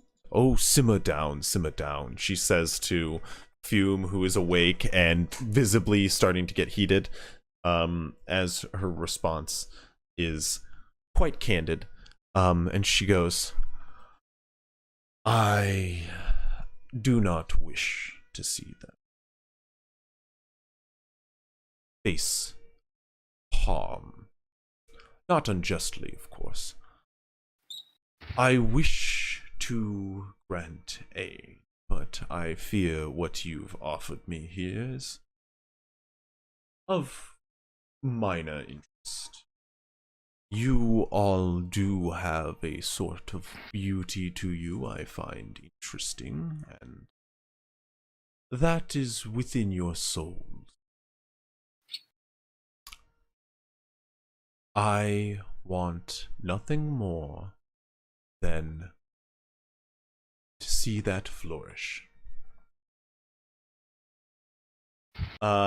She stands up now, pushing herself off the plinth and walking forward on the stone. She takes a few steps forward. I only wish to see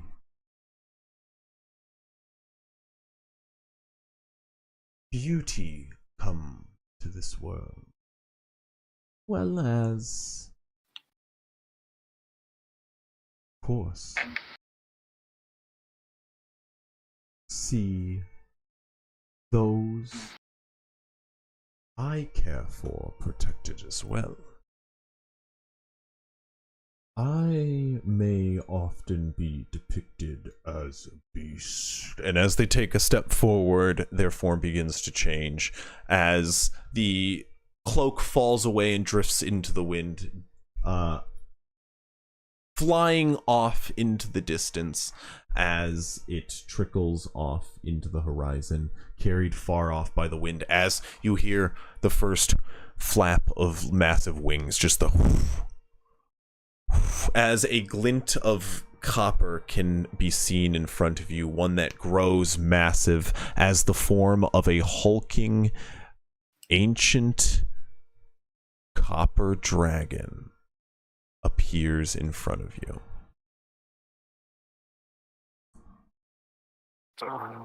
Ignacio feels a certain type of way. The wings beat, and each flap of the wings send waves of air coursing over you as the sound becomes overwhelming. The voice begins to boom, and it kind of echoes with this otherworldly sense as her voice changes. I'm often seen as a beast, and that is not fair. For I too care for others in this world, and I wish not to see harm come to them. I ask for only a favor from you all,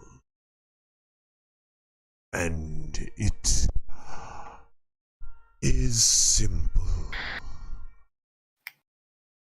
You protect those I care for, and I will protect yours. There is a child of mine, still young and naive, burning crops far to the east of here. Many look at them with fear and wish to see them slain.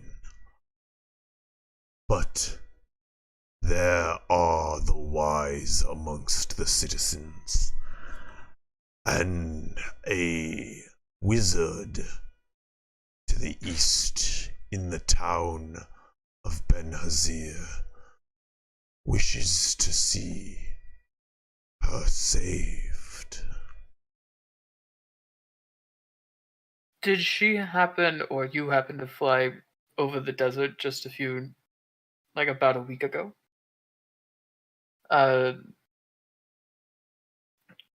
On the way to...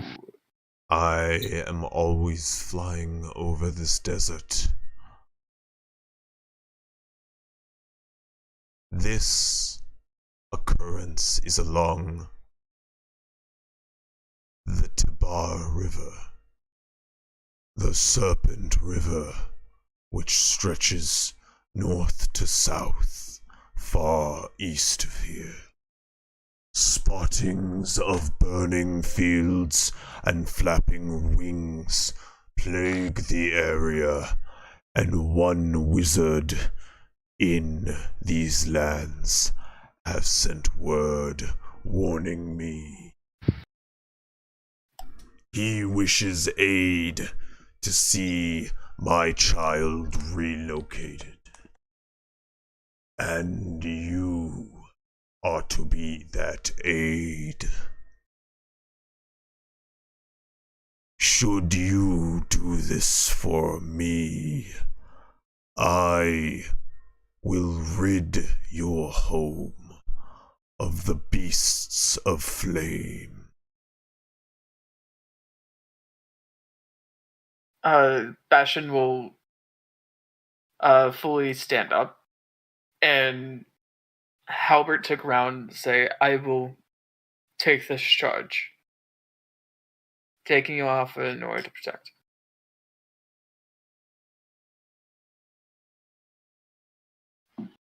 Well, are the rest of you mute? Oh, if Hume is up for it and I see him, take up the charge, then I will I'll take my hat off and bow to her and say, I think we're all in agreement. We will, tit for tat. I think your headset died right there when you were about to say something. They just said tit for tat. No, as well, Oberon. No, I'm saying Oberon. I wasn't. As well. Oh, okay. Okay. She nods at you, Ignacio, as you say that. Looks about to everybody else. Fume stands up, and pulls out his weapon. Which is the Slumbering Dragon's Wrath Maul. And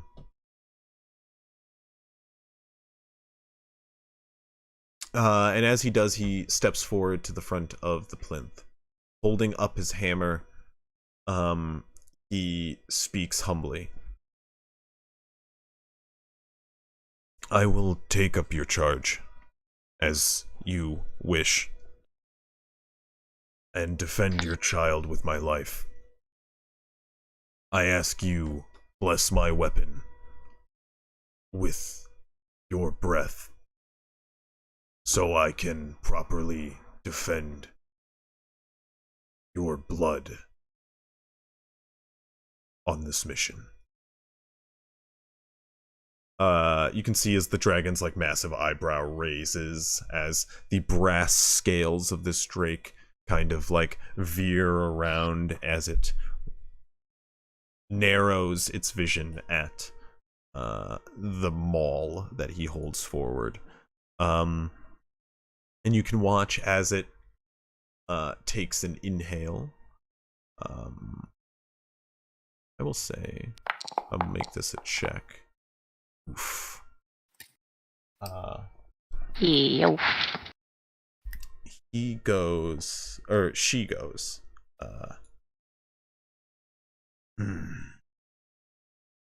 You wish not this breath be laid upon you, for you would never wish to see my visage again. My breath, while both biting can be ineffective upon your all. But upon completion of this task, I may bless you all with much more than what you wish, young Ganassi. As their like form looms back, they take off from the side of the cliff, and their wings start to beat again, filling the air with wind.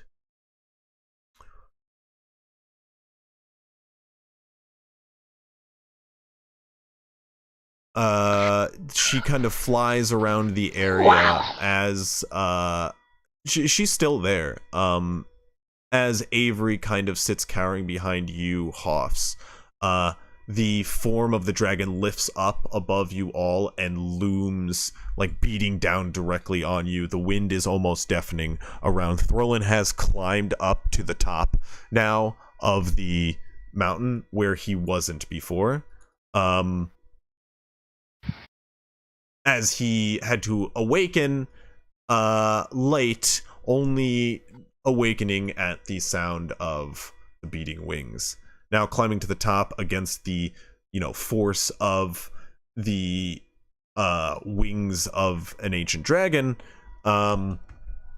he just now gets to the top, and honestly, I'm gonna make him save against being pushed off the wind by the wind alone. I did say I dropped a rope earlier. Yeah. To climb down. Yeah, but that was earlier. Okay. I mean, I assume you take your rope Twist with up. you. That was a way to go. But yeah, I mean, nonetheless, he used the rope to get up. He still might be forced off. I'm but still yeah, as audibly. Sorry, go ahead. I'm still audibly in awe at her. So I'm just like, whoa, shit. Yeah. As he crests the top, he almost goes falling off. Oh, okay. As he almost goes off the ledge, but he looms down in front of you, Hoffs. And the dragon speaks. She goes, "And what of you? You sit quietly in the back, with nothing to say or add. The child, I understand, but a mage. No questions to ask." What is the name of your child? They are still young, and a name not yet had. Something to mature and achieve when the day has come. With you would know that would mean this is most likely a wormling. Okay, quite young dragon. Yes. Right. Well, I will do what I can to see to your child's safety until such a point as either I may die or they may earn a name. Where you take it is up to you, but find a safe location where it can harm none, but still find room to mature and learn. If it is under the supervision of another, make sure that person be kind, caring, and will not use this power for personal gain.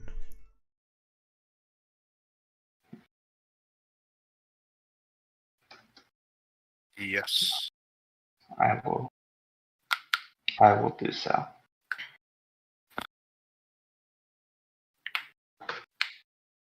The dragon will soar back to the front of the horn, perching around it. It'll crest on the side of the mountain.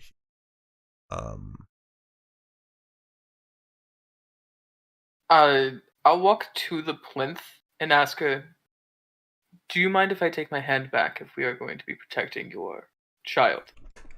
I would like to be in perfect fighting order if possible. It raises a claw and gestures like placatingly toward all of the items on the plinth and goes, I will take none of these offerings you have given forth, for I care not of them. All that matters to me is that those of my blood are safe, and no harm comes to those around this land because of me. Next time I'll try to make a bigger feast. Next time I'll catch that ibex.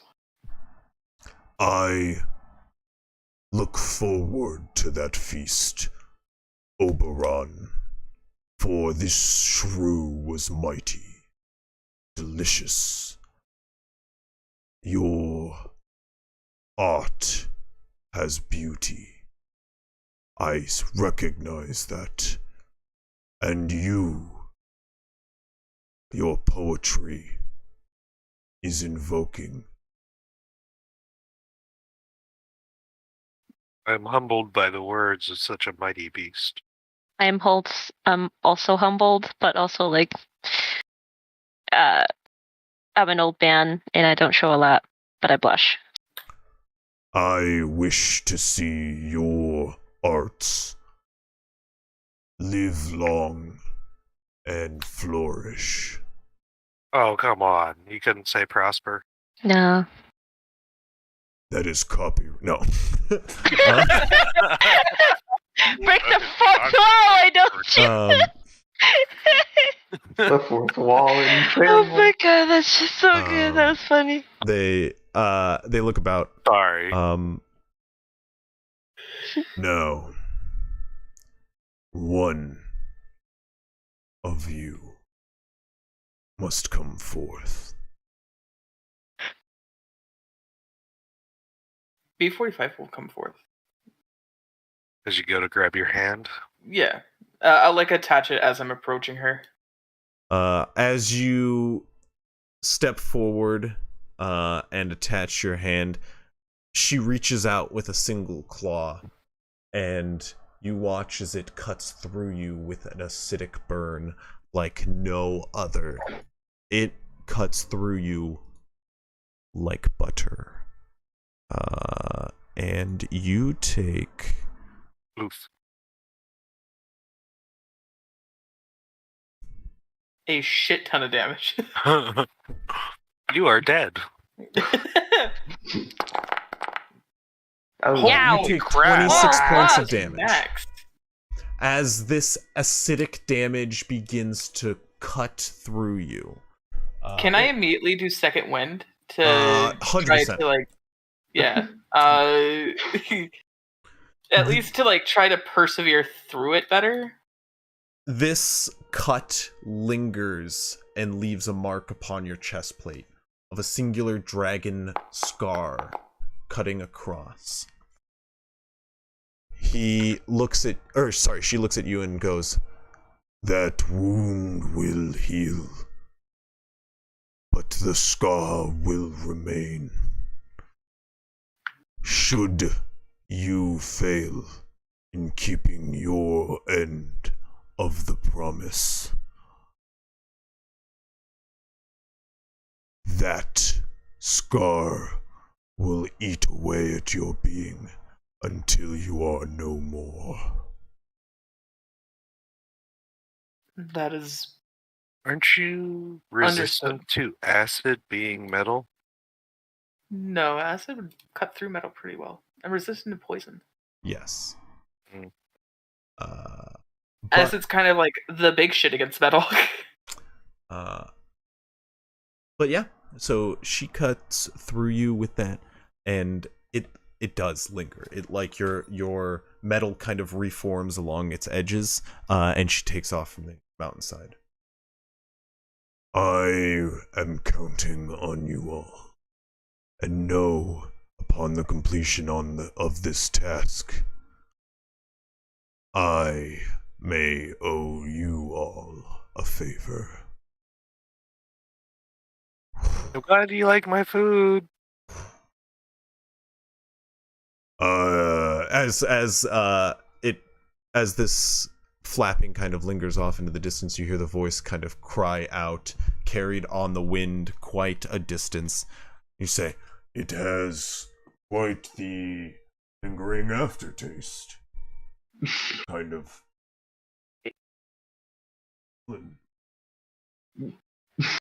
It just like mumbles off into the distance, carried on the wind. That's funny. Throlin, do you mind giving us a ride to Agressa? Don't have to enter it, but just that way we can get there in a timely manner. He goes, yeah, for sure. I've never seen a dragon made of metal before. I've seen a dragon, never made of metal. That was pretty cool. Well, you've seen two things made of metal tonight: dragon and person. Incredible. Awesome. That was wow. First one to the bottom wins. God damn it. And he runs. I immediately go for it as well. I'm chasing after him. he just fucking leaps off the ledge. Yeah, it's Oberon just immediately after leaping off the ledge too. Too old for this shit. I can't leap off the edge, but can I use my arm blade as something to brace my falling? Yeah, definitely. Make a I mean, yeah, you're following suit, but those two quickly make it to the bottom before you. As do you actually just take the full fall, Oberon? This is like hundreds of feet, just so you know. 100 or so feet. I mean, so what do we got? This is gonna be upwards of 10d6. Half my con score times my level, so that's I'm doing 12d6 damage right now. 6 times 4. Hold on. 24. Plus my 5 times my monk level. Plus another 20, so plus 20, so 44. And it was what? 12d6. 12d6? What's 12 times 6? That's 60 plus another 72 maximum. So your average is about half that, so your average is 36. Yeah, I'll go for it. I'll take the full amount. The druid just watching the quick mental calculations in his head. The druid just like gets up like a hearty jog and just oh boy, I've seen that look before. I give Galen and House a knowing look, like, fucking goddamn it, this shit again. I love playing this old guy that's just like, I'm too old for this shit, and just like recited a poem to a dragon, and the dragon was like, pretty good. So yeah, he is going to down gonna do 12d6 damage. Holy fuck! 34 points of damage, easy. You can. Oh, yeah. Acrobatics or athletics for my landing? Yeah, both. Or Or like a either. cool One of the two. I just basically want to like slide. Superman landing? Well, actually, so the big thing is, go ahead and give me an athletics. Or, yeah, give me one of the two. Athletics or acrobatics.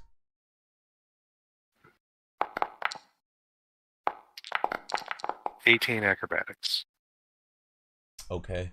Yeah, you both leap, Throlin first, just like arms spread, eagle out to the side as he like leaps as far as he can out toward the stone. You follow suit, doing the exact same thing as Bastion, just shink, arm blade out, just starts cutting his way down the side as well. Do you need me to roll something for that? Yeah, go ahead and give me either athletics or acrobatics. I assume athletics. There's just a little crater in the ground where I land. Yeah. Well, no, actually, how much of that damage do you negate? 44. 4d4? Wait, what? No, 4t4. 444. You negate damage. 44 damage? Yes. Oh, okay. So he doesn't take damage from that fall at all. That's because of your So- 2 features, right? Yeah. Right. So the natural tumblers of being the bear, which is half my con score times my level, which is 24 points, and Okay. then using my reaction for slow fall.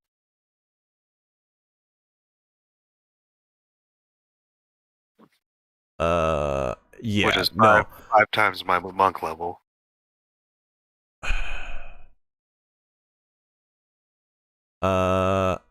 There's If I was not just injured by the dragon, I would have just jumped off, by the way. okay. You, Oberon, do not leave a crater.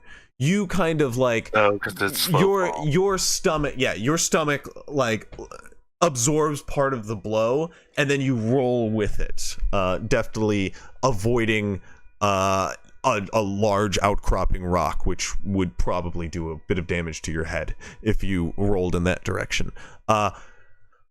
Throlin, however, very much leaves a crater as he takes the full force of the damage.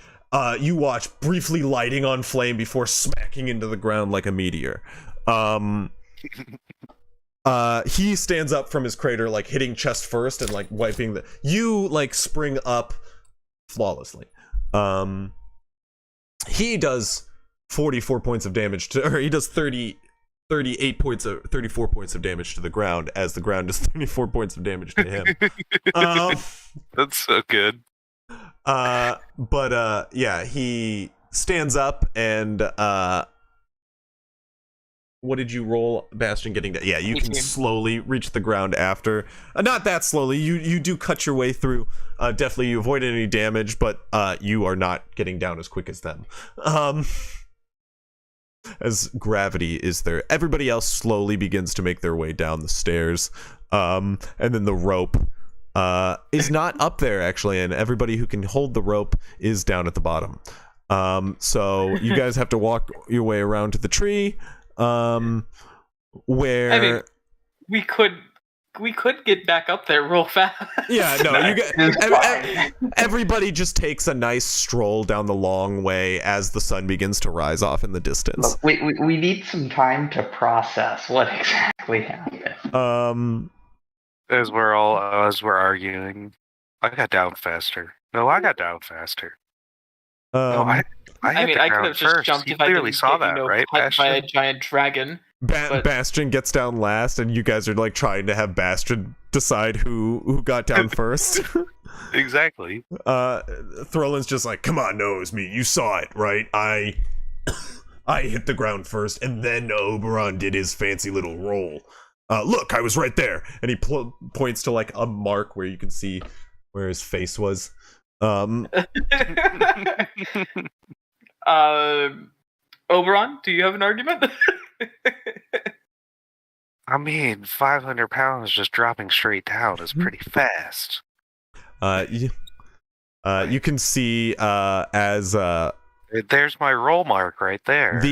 My belly hit the ground. The few elves which were left behind at the skiffs quickly bring them over to you guys as you reach the bottom, and you guys can start loading yourselves up as everybody leisurely makes their way down the long way. All the while, Galen talking to you all, being like, "Yeah, he's not the most orthodox of leaders, but we've all adapted to his ways, and I don't think we would go back."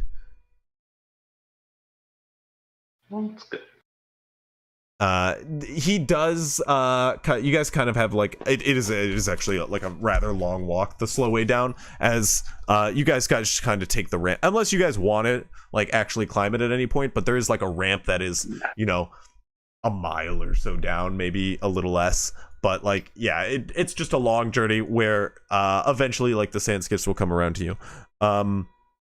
Galen will talk to you guys all the while. And he is an elder, obviously, which he does make mention of being quite old throughout the conversation as he's telling you stories. He does remark, though, that Throlin himself is no longer mortal. As he is said to be, giving you kind of like a little bit of insight of his prophecy, he is said to be the child of a living avatar from a faraway land that traveled to this land and had a child. That child is the prophetic leader of their people. What he doesn't mention is that they didn't expect the prophetic child of their people to be lost in the Rakeshian cities for a majority of his life, and to have grown up on the streets of Karev.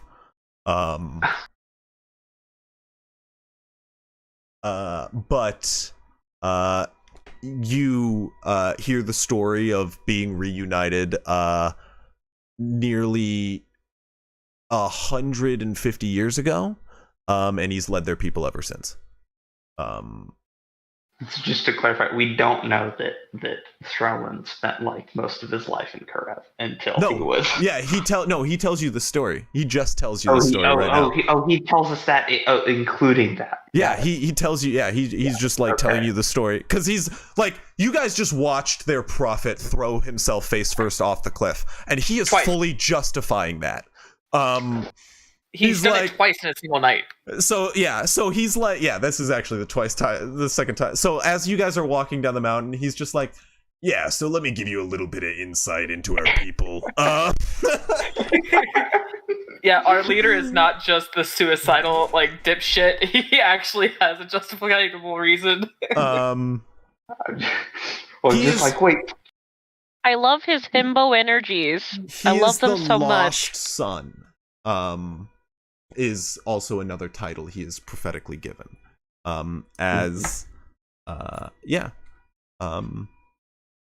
He eventually found their people on his prophetic journey, if you will. Chris is basically giving us elf himbo Jesus, and I love it. Nice. But yeah, you guys meet up with them and sail on back to their collection as flying off in the direction that you guys course along your journey. You can just watch as looming wings start to come into view off in the distance as the sun rises. As you guys head back, dawn quickly hits, and as you start to head toward the oasis that you left, where you left behind the settlers of the setting sun, you start to see glints of gold in the air, or what looks like gold, as the sun begins to rise and it reflects off copper flapping in the air. And as this copper flies south, you watch as it heads over some of the nearby dunes in the air toward a pillar of smoke which rises in a direction south of where you head. As you watch it reflect the morning light, it sort of shimmers gold, the visage of Galmeria off in the distance. But you watch as this dragon flies toward Agressa, and the sight you all see is bewildering, as coursing toward the city, it quickly comes under hail of fire, both arrows and ballista, quickly from human sources. You watch as, coursing through the air, a mist of silvery,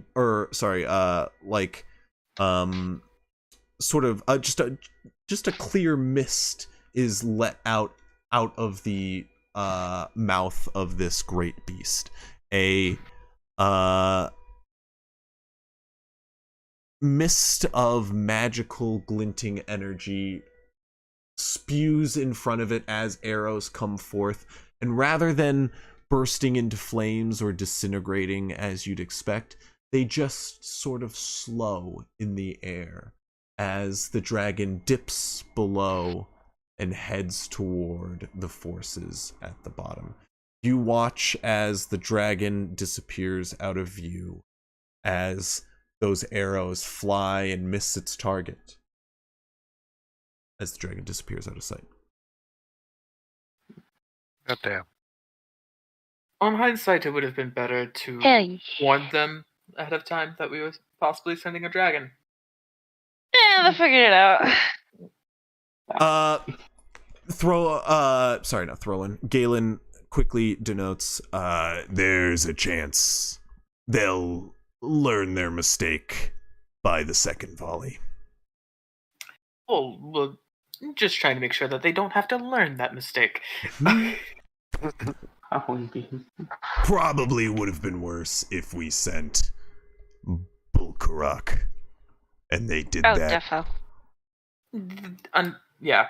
I don't think there would be a second volley for them I to don't figure think out there what would was have been wrong. either. No. Let's not think too hard on the fact of if we hadn't done what we did, and if I hadn't said stuff as eloquently as I did. Let's not think about it too hard. Oberon, good shit. Dragon said your cooking was great. That must be insane. Are you guys back down? Yeah. At this point, yeah. You guys are all grouped. No, you saw the dragon do that as you guys were sailing back to the skiff. You guys quickly return to pick up Tamara, but he will offer to take you right to Aggressa if you want. Let's grab Tamara. Well, Tamara wanted to go, and it's on the way. Yeah, I'm just saying we can stop a ways out, given that the people with the government of the Red Empire can't work with these guys. You know, it might just be better if they will drop you down the block. Yeah. You know? Which is what I even mentioned to Throlin was you do not have to enter into the area, just if you can get us as close as possible. Throlin will be clear. He'll kind of in the time he'll elaborate on his relationship with Motmood. Motmood and him have mutual respect for one another. And the only thing that Throlin will indicate that Motmood is did seem upset that he couldn't use the assistance of the Sun Elves. Yeah. Especially a prophetic child deity. These expertise on throwing suns and stuff like that. That sounds like exactly what they need. But they're he does indicate that it's not you are seen associating with the elves, get out of here. That's going to be Motmood's attitude. But he has barriers, and that's one of them. If his forces get seen as working alongside the elves, he'll be seen as a traitor. Yeah. While on the way back to the Oasis to grab Sister Tamara, I would like to ask Galen of so Galmiria cut me, as you can see. Could you happen to use some of your magics to help me out in repairing? He'll cast before heal a possible on fight. Oh shit! Okay, just to flex. yeah, no kidding. I'm assuming that would actually take 60 more than your. You take 60 points of healing. Healing. Yeah, double my health essessentially. Or a little bit less 70 points. Sorry. Yeah, that's closer to double my health. Cool. 38. Also, were you blind? You're not anymore. Oh my god! I was missing my limb. Well, no, I'm not human. I'm not fleshy. guy next to him is That like, would be an interesting thing of using like a regeneration spell on a Warforged. Like I feel like that wouldn't have any effect then. it wouldn't. I would probably say it wouldn't.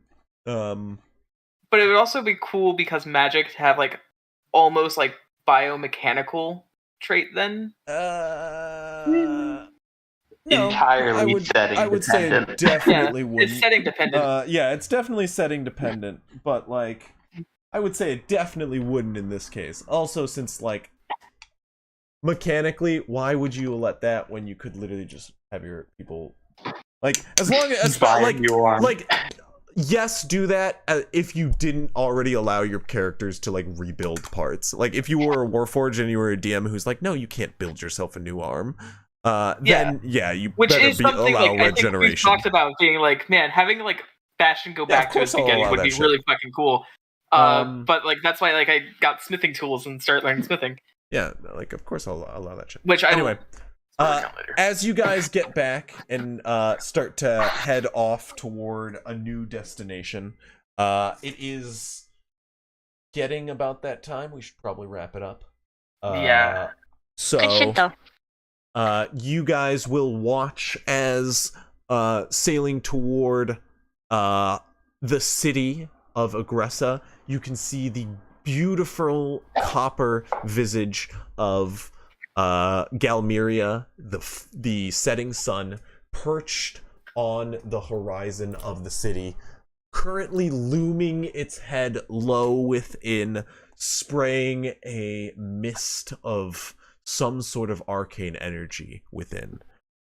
You can hear shouts from within the city and outside. There doesn't seem to be any sort of commotion looming from the forces outside. You do see these strange bursts of flame come from within the city, however. But soon, the pillar of smoke begins to thin as you begin to pull out outside upon the outskirts of Agressa. And Brolin drops you all off. We'll pick up there next week. And until then, if you're tuning in out there, don't forget to check out the links in the chat here by typing !link.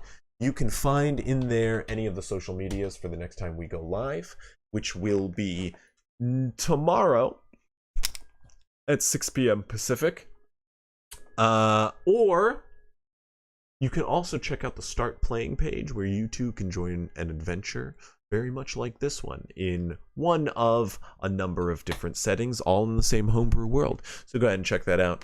But until then, don't be a stranger out there. And if you are a stranger, don't be like one of those weird strangers who just like whispers things under